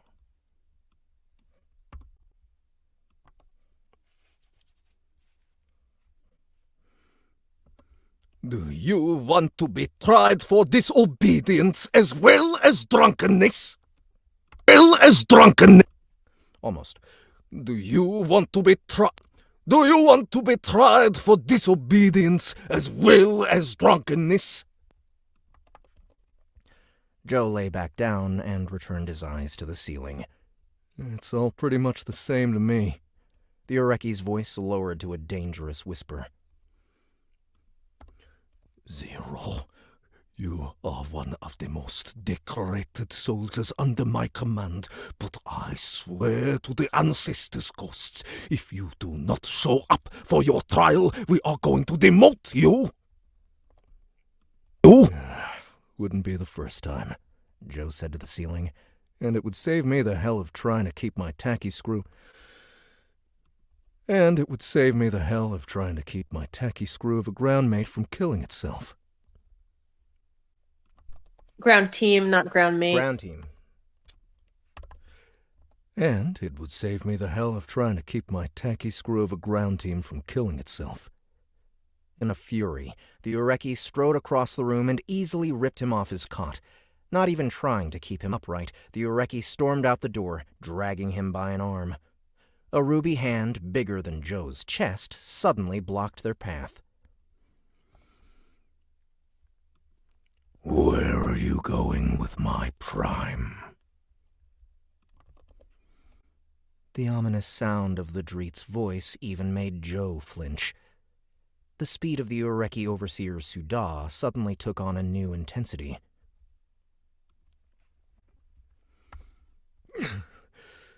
Where did you come from? The Asher's been squatting outside my door for the last week, Joe muttered. He yanked his hand free from the Ureki's grip. The Asher's been squatting outside my door for the last week, Joe muttered. There we go. That's more of a mutter. Overseer Moskin's pupils expanded to enormous, terrified black ovals. Then this is why you would not leave your room? No. At the same time, Daviin said, Oh, I'll just do it. Then this is why you would not leave your room? Yes. No. Leave your room? Yes. Hold on, let's get the no first. Your room? No. Yes. A little staggered, a little more staggered. Your room? No. Yes. Yeah, that was better. Yeah. When Joe frowned at the Dreet, Daviin lowered his head to face the Overseer and said, If he leaves his room before he returns me to his ground team, my honor demands that I kill him, as well as everyone around him. The Ureki took two nervous steps. The Ureki took two nervous steps backwards. Almost meekly, he said, We need Joe to make an appearance for his toxicity trial, my lord. The trial is cancelled. Leave. But Now! But Now! That didn't quite sound like Daviin. But Now! But Now! Now! There's like, so I have to fight volume. That's the thing. Like if the louder I get, the more the texture in my voice is going to widen. Yeah, And the that's second what's- one was a lot better, for sure. That's so that like if I get loud, Now! you're gonna hear some voice in there. So that's just kind of a consequence of that. Okay. The Ureki Overseer fell over itself, trying to escape down the hall. Joe watched it go. Why are we calling it an it all of a sudden? Shouldn't he be a he? Or a she?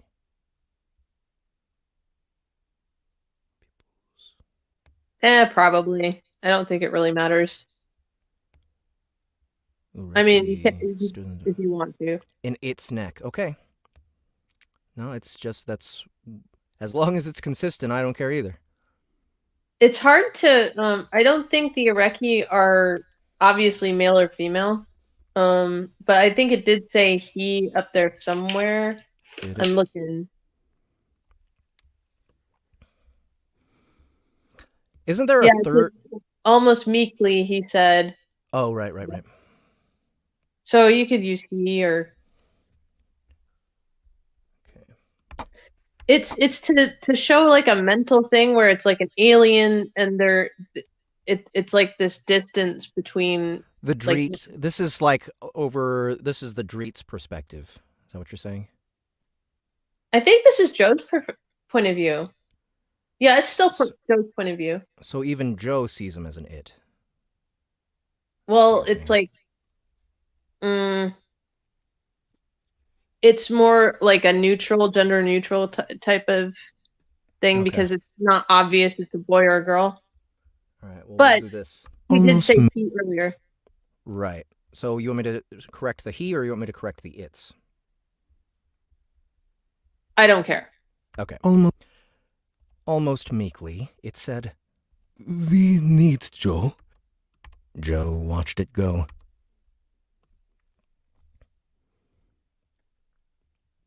Then returned his attention to Daviin. Joe watched it go. Then returned his Joe watched it go. Then returned his attention to Daviin. He looked the big Dreet up and down, taking in the mountain of ruby coils stacked outside his door before returning his eyes to the Dreet's diamond-shaped head. So why are you still here? I want on the team. I've already said no. I intend to make you change your mind. Joe sighed, expecting as much. I don't suppose you'll let me out for a drink? A meeting, yes. To poison yourself, no. Joe gave him a disgusted scowl. I should check on the others. They haven't heard from their prime in over a day. Daviin bobbed his chest-sized head. That you should. I'll come with you, in case the Ureki returns to harass you. Joe squinted at the Dreet, wondering just what the chances were he could slip away from the Dreet. Joe squinted at the Dreet, wondering just what the chances were he could slip away from him and go get a drink. Probably infinitesimal.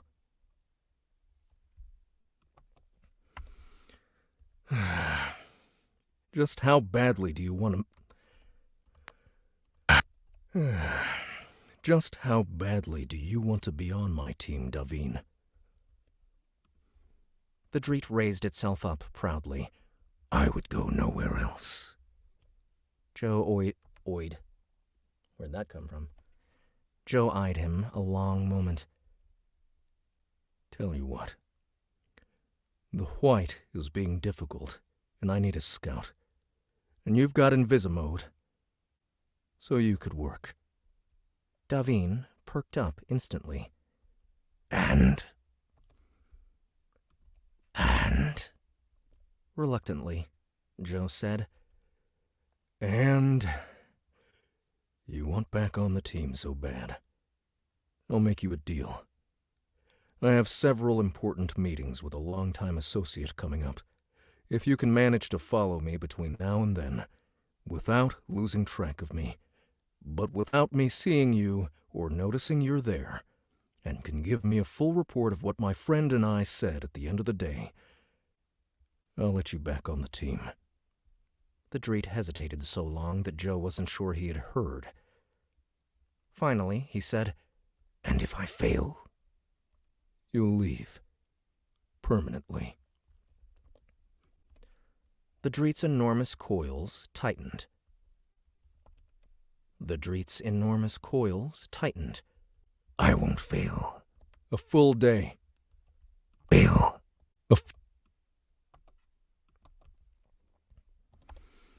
I can't see or notice your presence.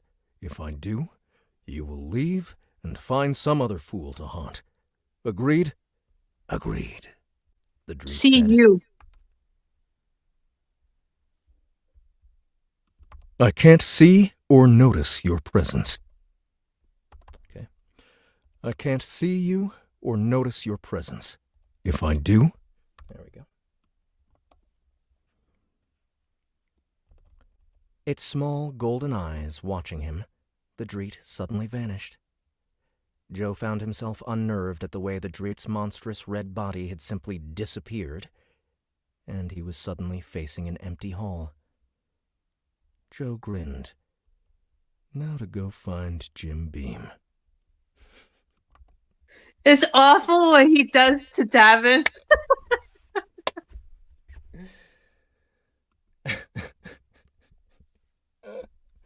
Love it.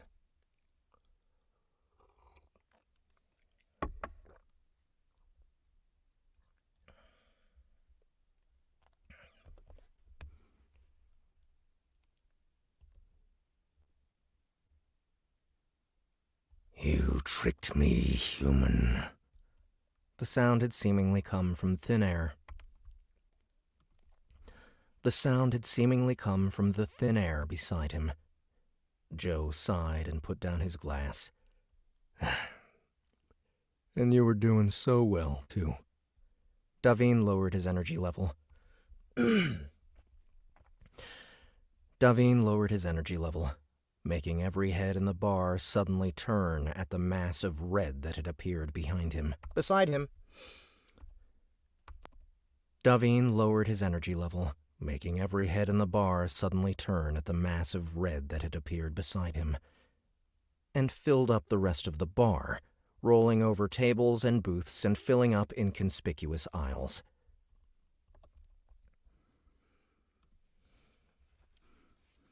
I've been following you for the last 6 hours, and I know for a fact you no more intend to have me on the team than you do to have me document your secret discussions with your longtime associate. Jim Beam is a form of poison. I just heard the bartender discussing it with a human in the corner. Daviin had taken the time to form most of his body into a huge coil overlapping several pieces of furniture, leaving Joe feeling acutely aware at just how easy it would have been for the Dreet to kill him while he drank on, oblivious. From the looks on the other patrons' faces, Daviin made them feel the same way. There was an air about Dreet that left everyone else feeling insignificant and weak. Most of the patrons quickly got up and found something else to do.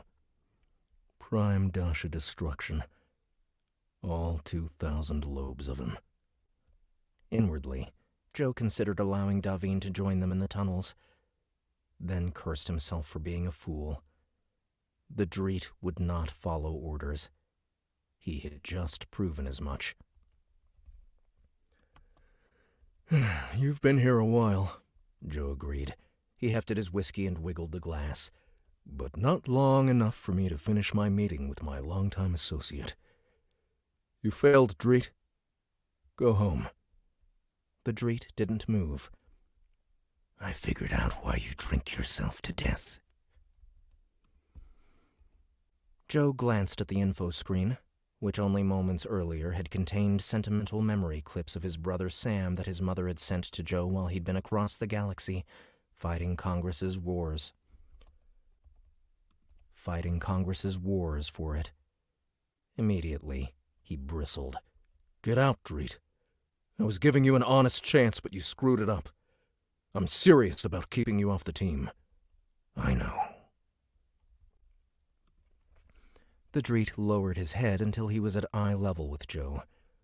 That's why I want you. There isn't another Prime on this planet who has the courage to turn me down and mean it. Or the audacity to make me bumble around for 6 hours like a soft-skinned hatchling, utterly alert, thinking I'm looking for some mysterious Jim Beam. You mean the stupidity. Look, I've seen what a Jer'ait can do.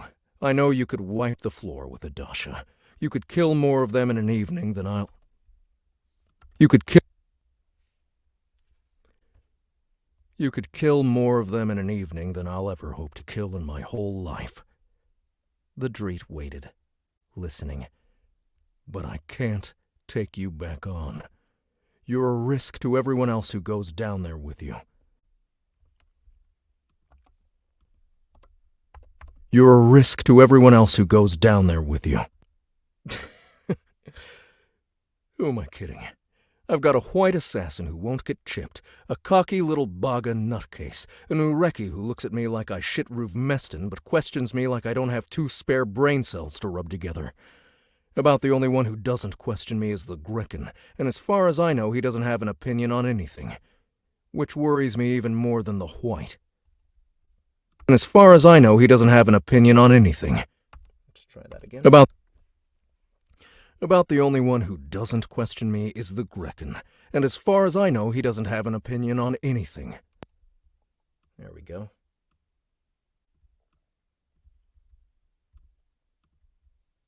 I'm not that convinced about my frustrated laugh, though. Let's see. You're a risk to everyone else who goes down there with you.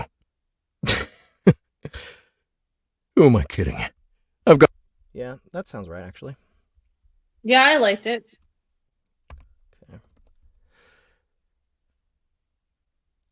Then he laughed out of frustration. There we go. Frustration. Who am I kidding?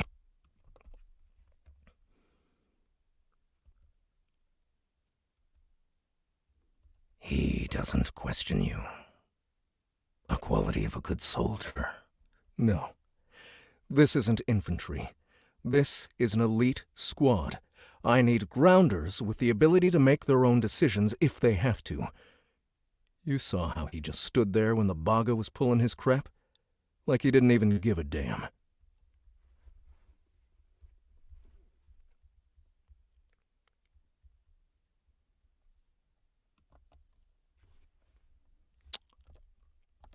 He probably didn't. That's Didn't. That's exactly what I'm talking about! If we were all humans, somebody would have put that Baga in his place. Hell, they all would have helped me rearrange his face. But everyone just stood around and watched. Even the MPs in the hall didn't do a damn thing. Nobody did. Nobody did. Except you. Yeah. The Jer'ait turned to the bartender and ordered a round of something foreign.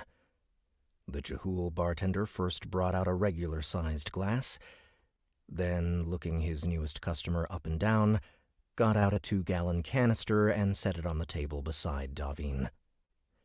Joe sniffed it and wrinkled his nose at the toxic burning tire smell. Ugh. What is it?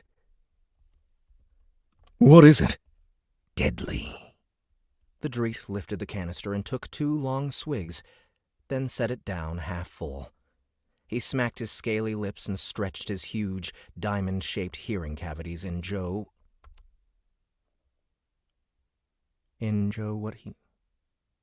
what Joe? Diamond. He smacked his scaly lips and stretched his huge, diamond-shaped hearing cavities in what Joe recognized as a Jer'ait smile.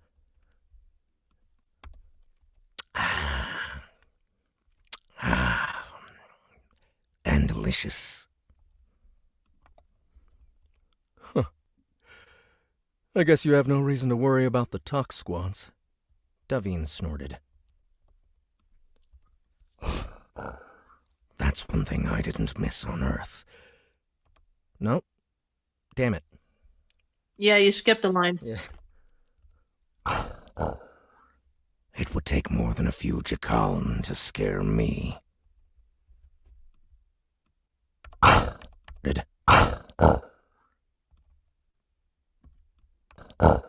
It would take more. That's one thing I didn't miss on Earth. You can drink till you pass out every day and no one will cart you off to the brig.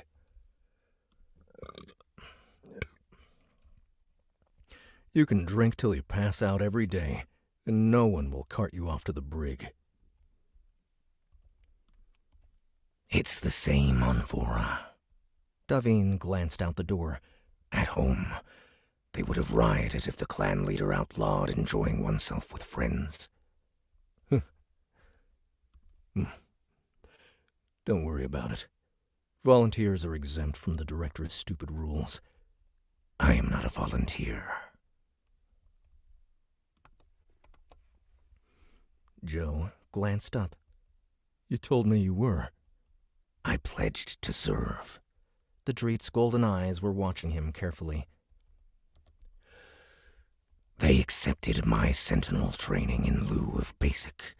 Took my oath this afternoon, after I realized you tricked me.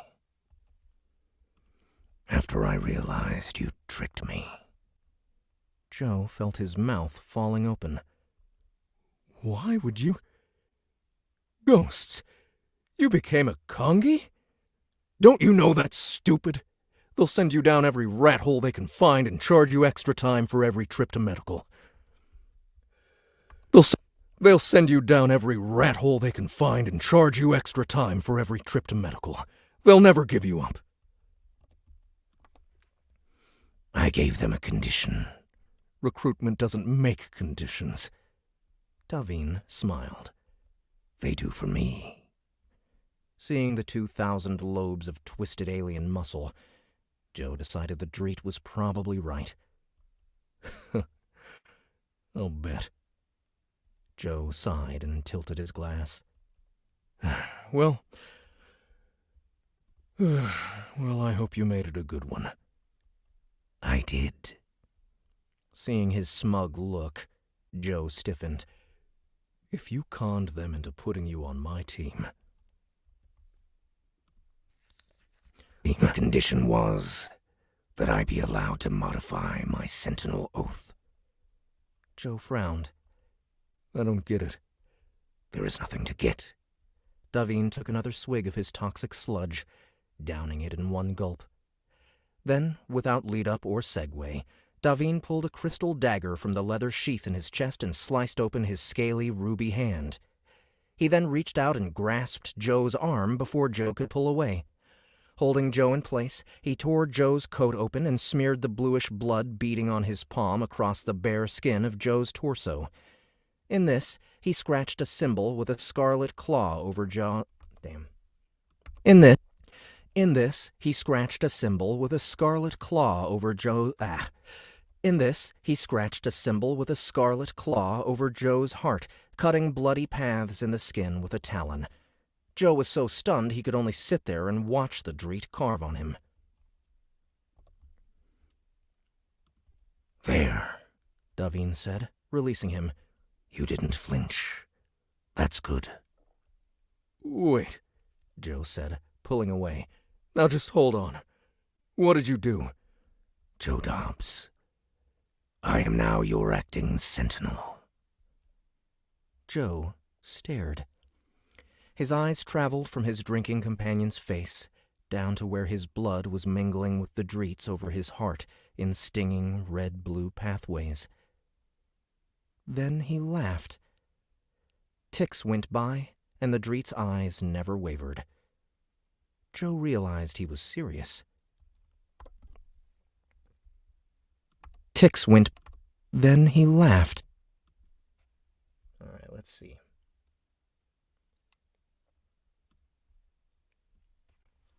In stinging red-blue pathways. Then he laughed. Ticks went by, and the Dreit's eyes never wavered. Joe realized he was serious. You're saying you swore an oath to obey me? This was why you were hesitant about having me on the team, am I correct? Because I was a volunteer, unbeholden to you.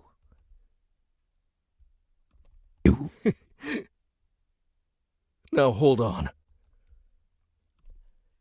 Joe set his drink down and stood up. You're my sentinel? As in, Hold on. It's your A and then the pause. you're my? What happened? What's the difference? So it's like, it doesn't matter. It's basically he was gonna say something else, but then he changed it. It doesn't matter. You're my Oh, I can hear Sentinel? Yeah. As in a representative of Congress, Sentinel? Daviin grinned at him. Daviin grinned at him and ordered another drink. Are you nuts?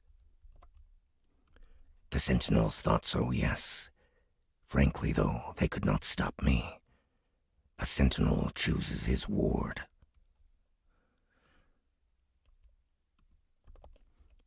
Joe held the Dreet's eyes for a heartbeat, then threw back his head and laughed.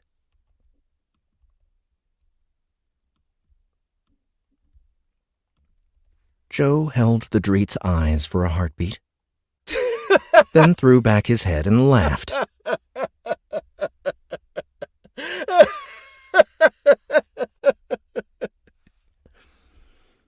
let's see. His head and laughed. Where'd it go? Laughed. What, human?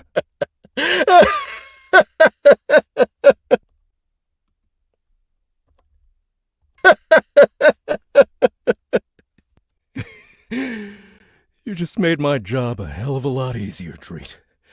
I thought I was going to have to run you off. Now all I have to do is tell you get, and you have to get.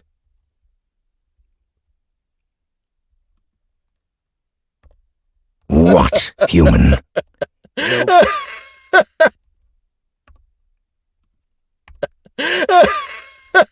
Joe pulled up his stool. Joe pulled up his stool, relaxing. All right. Pulled up his stool, relaxing. All right, and we will reduce volume just a bit. Whew, it's getting hot in here. So I think I'm going to have to redo this anyway. I'm not too happy with it. Let's see. Then threw back his head and laughed. What, human? Joe pulled up his stool, relaxing. Yeah, not good. Trying again.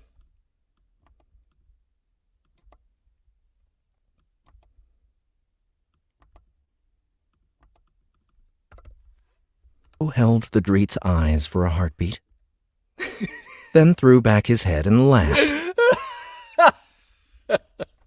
Damn it, I forgot to close my booth. Got the reverb in there.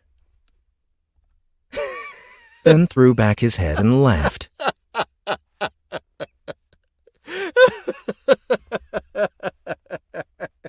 You just made my job a hell of a lot easier, Jer'ait. I thought I was going to have to run you off. Now all I have to do is tell you get, and you have to get. There we go. That's going to work better.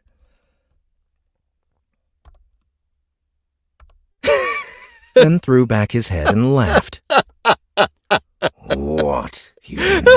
Let's see. What, human?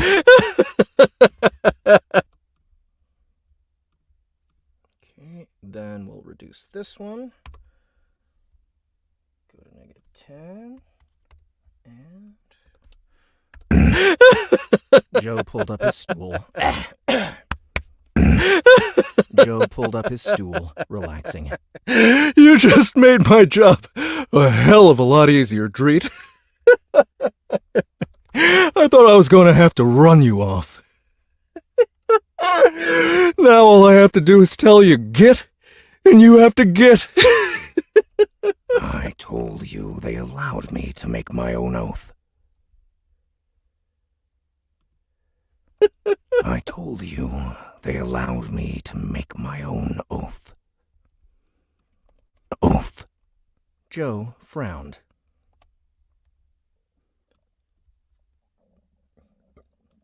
They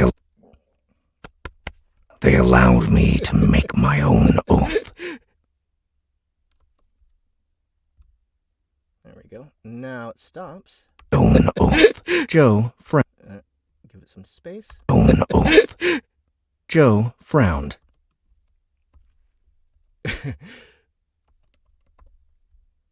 Oath. Joe frowned. And? One more time. Joe frowned. And?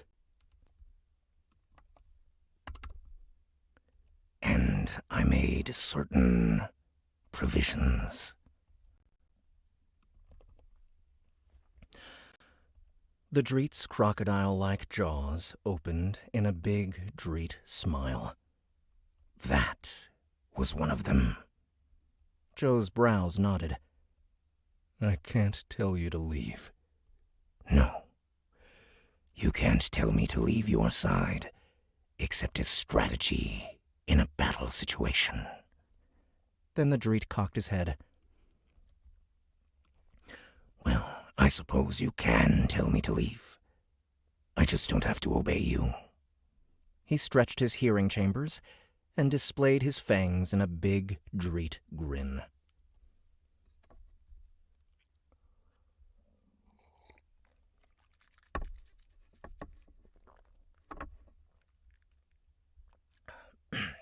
Oh, I wasn't laughing, Joy. That was Joe. And displayed his fangs in a big Dreet grin. Joe closed his eyes, suddenly having a headache. You son of a bitch. Now, is that proof enough of my intent to follow your lead in the tunnels? Joe opened one eye. I'm checking this out as soon as I get back to the barracks. Why wait? It's all over the news. He touched the blank info screen. He touched the blank info screen with the back of his claw and selected Universal News. There it was, prominently displayed on the first page. A Dreet had sworn to Sentinel for a non-representative for the first time in 1,000 turns. Names and location had been withheld for privacy. The reasoning the Dreet had given was that it was mutually beneficial for both parties. The mother's ghosts, Joe said, staring. He wondered if the newscast could be faked. Apparently reading his mind, the Dreet said, It's not fake. Joe took a deep breath, watching the words scroll across the screen.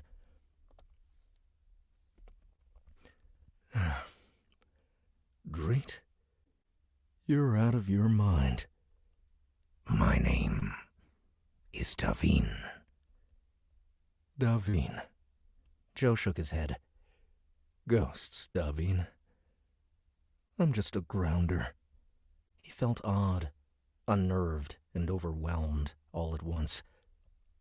I'm nobody. Daviin curled his head under his neck in a courteous gesture.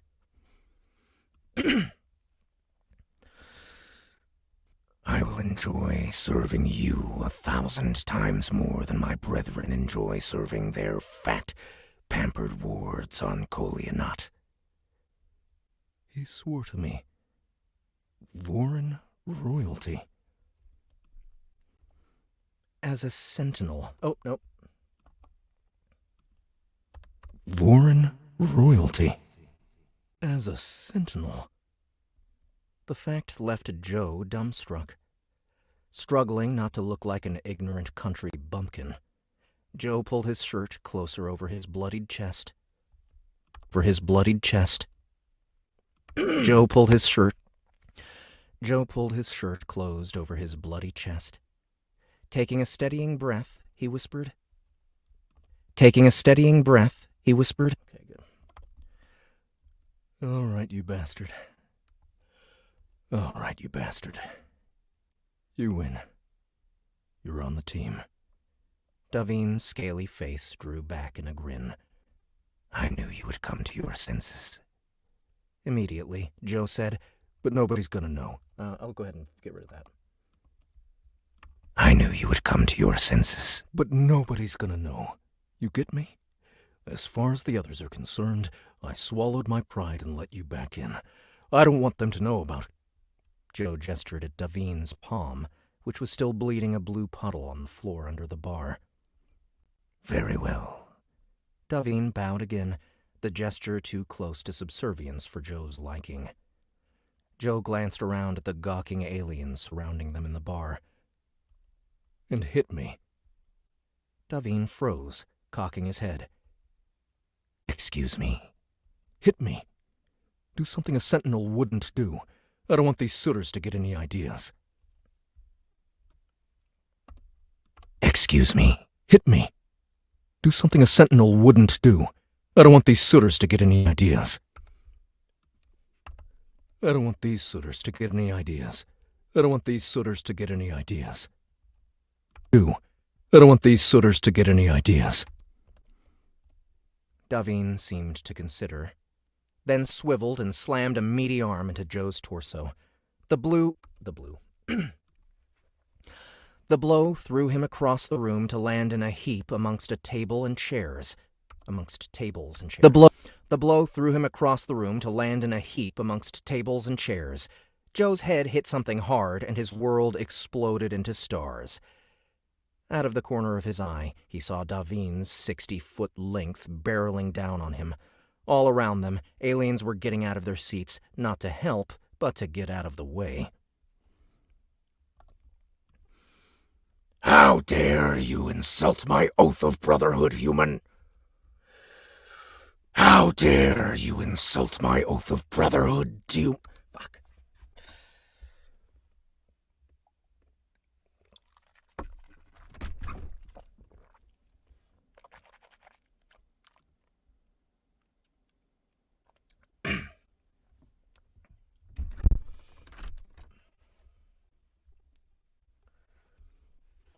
How dare you insult my oath of brotherhood, human? Human? How dare you insult my oath of brotherhood, human? Human? That's as good as it's gonna get. Daviin roared above him, towering at least 10 digs into the air. You spit on my customs. Spit on this. He wrenched Joe out of the debris and flung him into a startled group of black-clad Ureki. Thankfully, some of their soft, boneless bodies slowed his fall. Still, Joe was pretty sure he was bleeding internally by the time the Jer'ait grabbed him by the collar of his coat and began dragging him from the bar.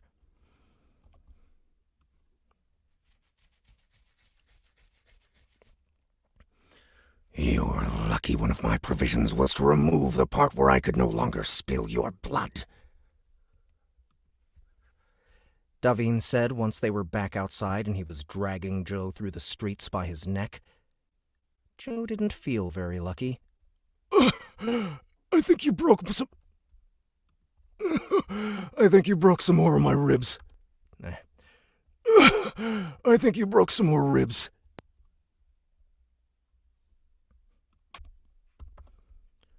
Really? Daviin dropped him suddenly, allowing Joe's head to connect painfully with the sharp gravel road. I was trying to be gentle. Joe would have laughed, but it hurt too much. Remind me not to piss you off. I'll try. Daviin lowered his head so that it was filling Joe's vision. You really are fragile creatures, aren't you? Did I go too far? Nothing some nanos won't take care of. Joe muttered. He struggled to sit up, pushing Daviin back. Groaning, he got to his feet. Mother's ghosts. You pack a punch like a freight train. Can you walk? Yeah.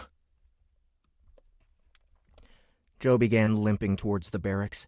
Daviin slid along beside him, a disconcerting back-and-forth weaving motion that left him feeling like... Daviin slid along beside him, a disconcerting back-and-forth weaving motion that left him feeling like he was walking alone one moment and about to be run over the next. I'm surprised, Joe.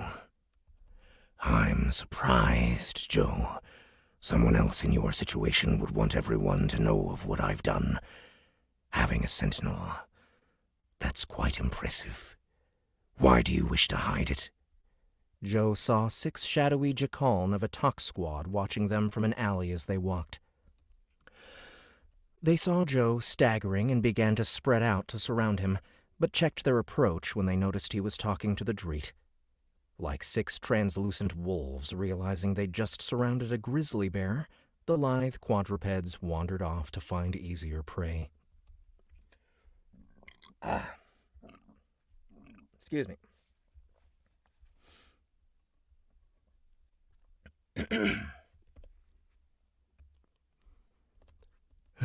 Maybe I'm hoping you'll change your mind.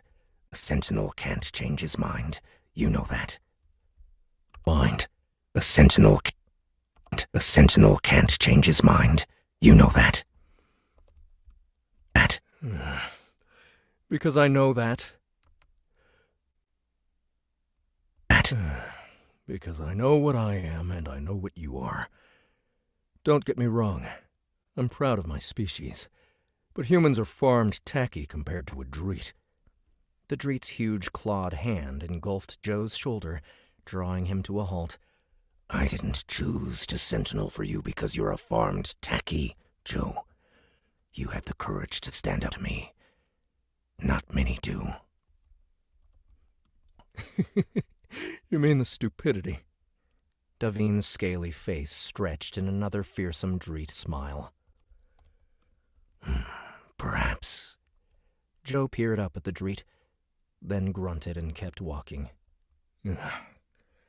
Lucky me. There is one thing I would ask of you for my services, Joe. What? Allow me to kill the Huouyt. Joe stumbled to a halt and peered up at Daviin. What? The one who helped me find you back on Earth. Let me kill him. Joe squinted up at him. Why? The Jer'ait paused a moment, as if considering. I don't like his story. He is not here to kill the Fallen. None of us are. The chances we'll get assigned to the Valen's den is like 1 in a million. 1 in 1,000. Much, much less if we are assigned more than one den. Maybe much, much higher? Much, much more?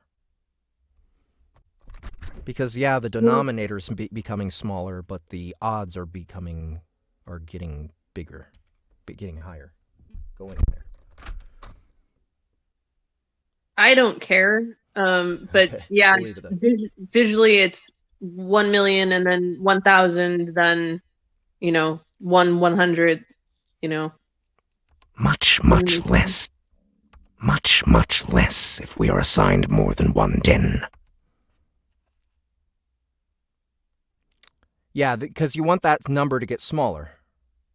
Right? Yes. Much less. 1 in 1,000, less than 1 in 1,000. Like, does that make sense? I mean, yeah, I understand how that works at a, in a visual way, but, I don't know how people will take it. I'll leave it alone. You mean if we survive more than one You mean if we survive more than one den? Daviin, I hate to say it, but aside from you, Bashar's probably our best bet of getting out of there alive. It's not the tunnels I'm worried about, Joe. Huh? Daviin cocked his head at Joe. You don't know who he is, do you? Who? Bashar? As part of our training, Sentinels are taught to recognize the quirks and idiosyncrasies of the top. I'm losing my voice a little bit.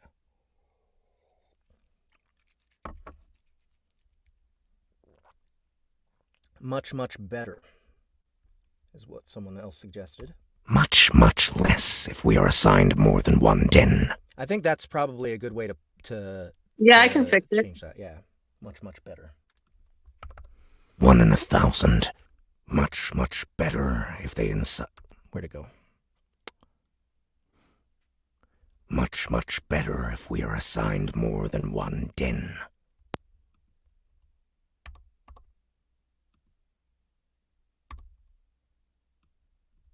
In 1,000. Much, much better if we are assigned more than one den. I mean, if we survive. Okay, there we go. And idiosyncrasies of...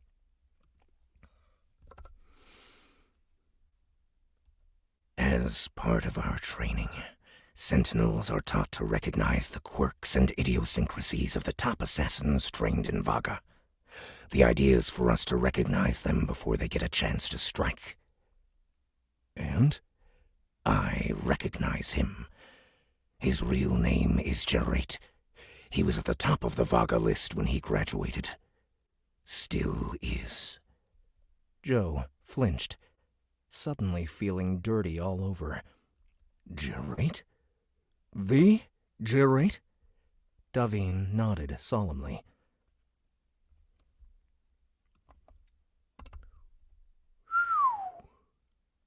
Well, that makes him even more useful, doesn't it? You don't understand. He's at the top of the lists, even now. He's killed more targets than any other assassin living. His specialty is befriending hard-to-reach targets and then murdering them. No remorse. Joe frowned. Oops, I did that in Joe's track too.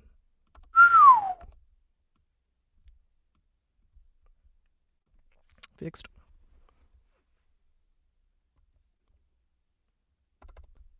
He was after my brother? Daviin's metallic gold eyes narrowed to pinpricks. If he was, I don't see why he left Earth. So he's after the Valen. If he were after the Valen, he wouldn't tie himself down with the rest of us. He'd simply go and kill him. Joe frowned. So who's he after? You? Joe, I think he's after you. All right. And it's 8 o'clock right on the dot. So that is our cold read for today, guys. Thank you so much for coming to hang out. On to chapter 11 after this. Hold on, what percentage are we at? We're at 24%, so that's kind of perfect. We'll be at 30% by the end of the next cold read. That's going to be on Monday. Same time, 5 p.m. Central to 8 p.m. Central.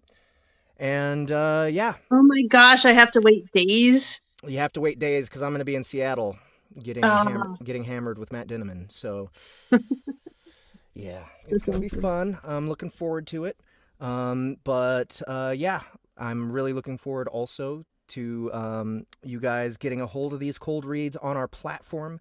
So not next Tuesday, but the Tuesday after, all the raw files will be up on the Sound Booth Theater platform. You'll be able to download it for free into the app and listen all the way through without having to mess with YouTube or worry about ads or use your data up or whatever.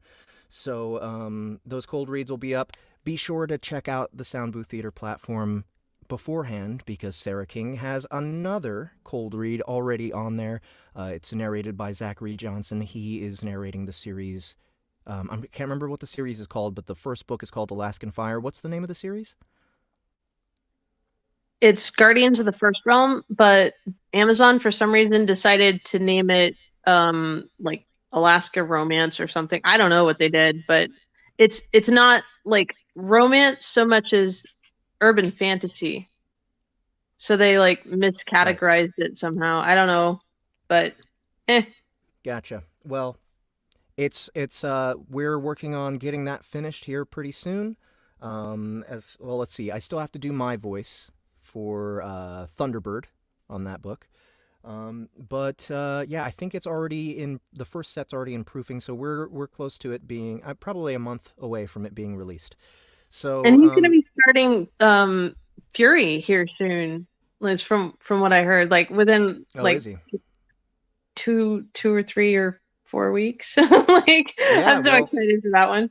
yeah, I'm sure he's gonna jump on it. The thing about Zach, man, he moves, he narrates quick because he doesn't fuck up very much. So he's probably gonna be able to. I'm hoping that Zach is gonna be releasing more audiobooks under the Sound Booth Theater label this year than I am, which would be great. Oh wow. We need more content going out. So anyway, yeah. So subscribe to the channel, like the video, check the links in the description of this video. You'll find all sorts of goodies, including The Moldy Dead, another Legend of Zero short story for just $2, and all sorts of free stuff on the platform. Please go just gobble it all up, guys. And yeah, other than that, I guess we can say goodnight. So thanks one more time for coming to hang out with me while I narrate. And I will see you guys all at least Monday. Bye, guys. Hopefully y'all will be back on Monday. So later.